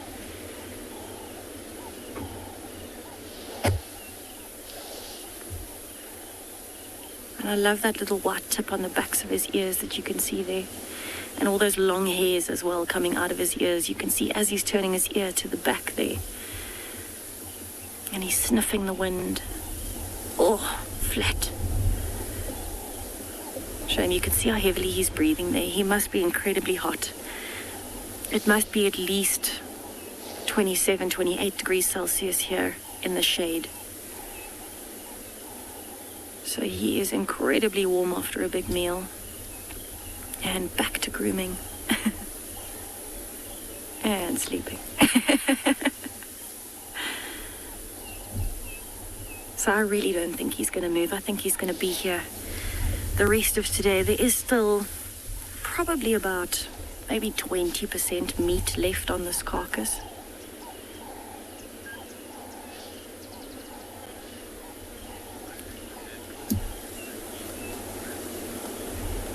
So I'm going to see maybe he just to get up in position. I'm very excited to see what happens.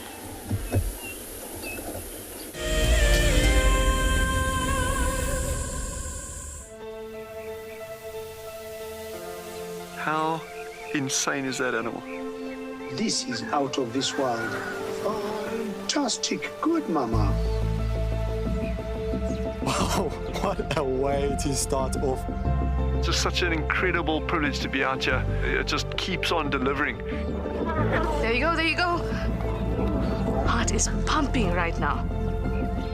3, 2, 1. You are live, you are live. Look at this, everybody. We've got a live kill.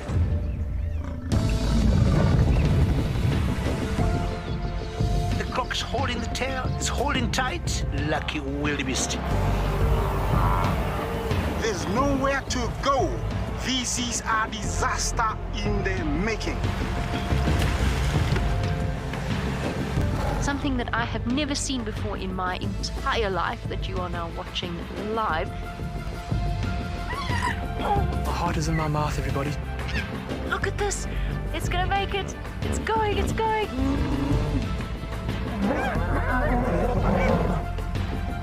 This is just too magical. Hi, little guys. That's great, isn't it? Look at that. Scuba Steve has got a friend. You've got a friend in me. It couldn't be a better morning. This is just too special. Oh my goodness, we've got a turtle. How epic is the fact that we're coming to you live from the Chobe River?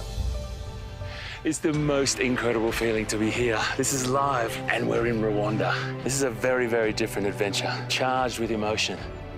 I did not think I would ever face my fears like this.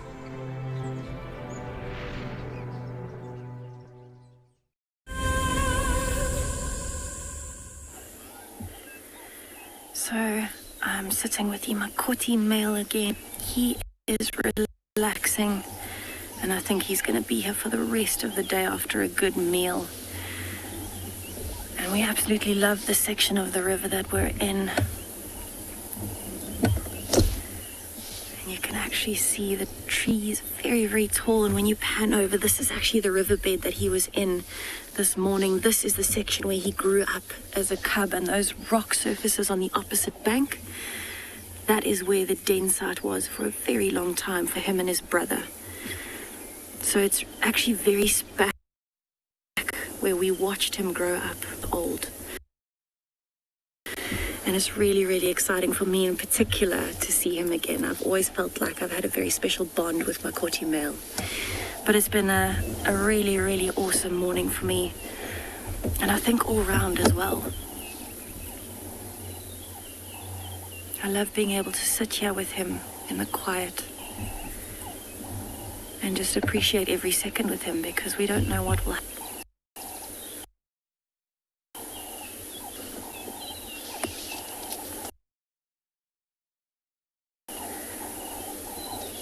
So I'm actually really, really hoping that he stays in this area for a while. He's got some flies bothering him. Beautiful boy. It'll be very special for everyone here at and beyond Ngala if he decides to stay in this territory and start taking it over again from a few months ago. It was almost a year ago now that I last saw him. So the last 2 days I've been on a bit of a high.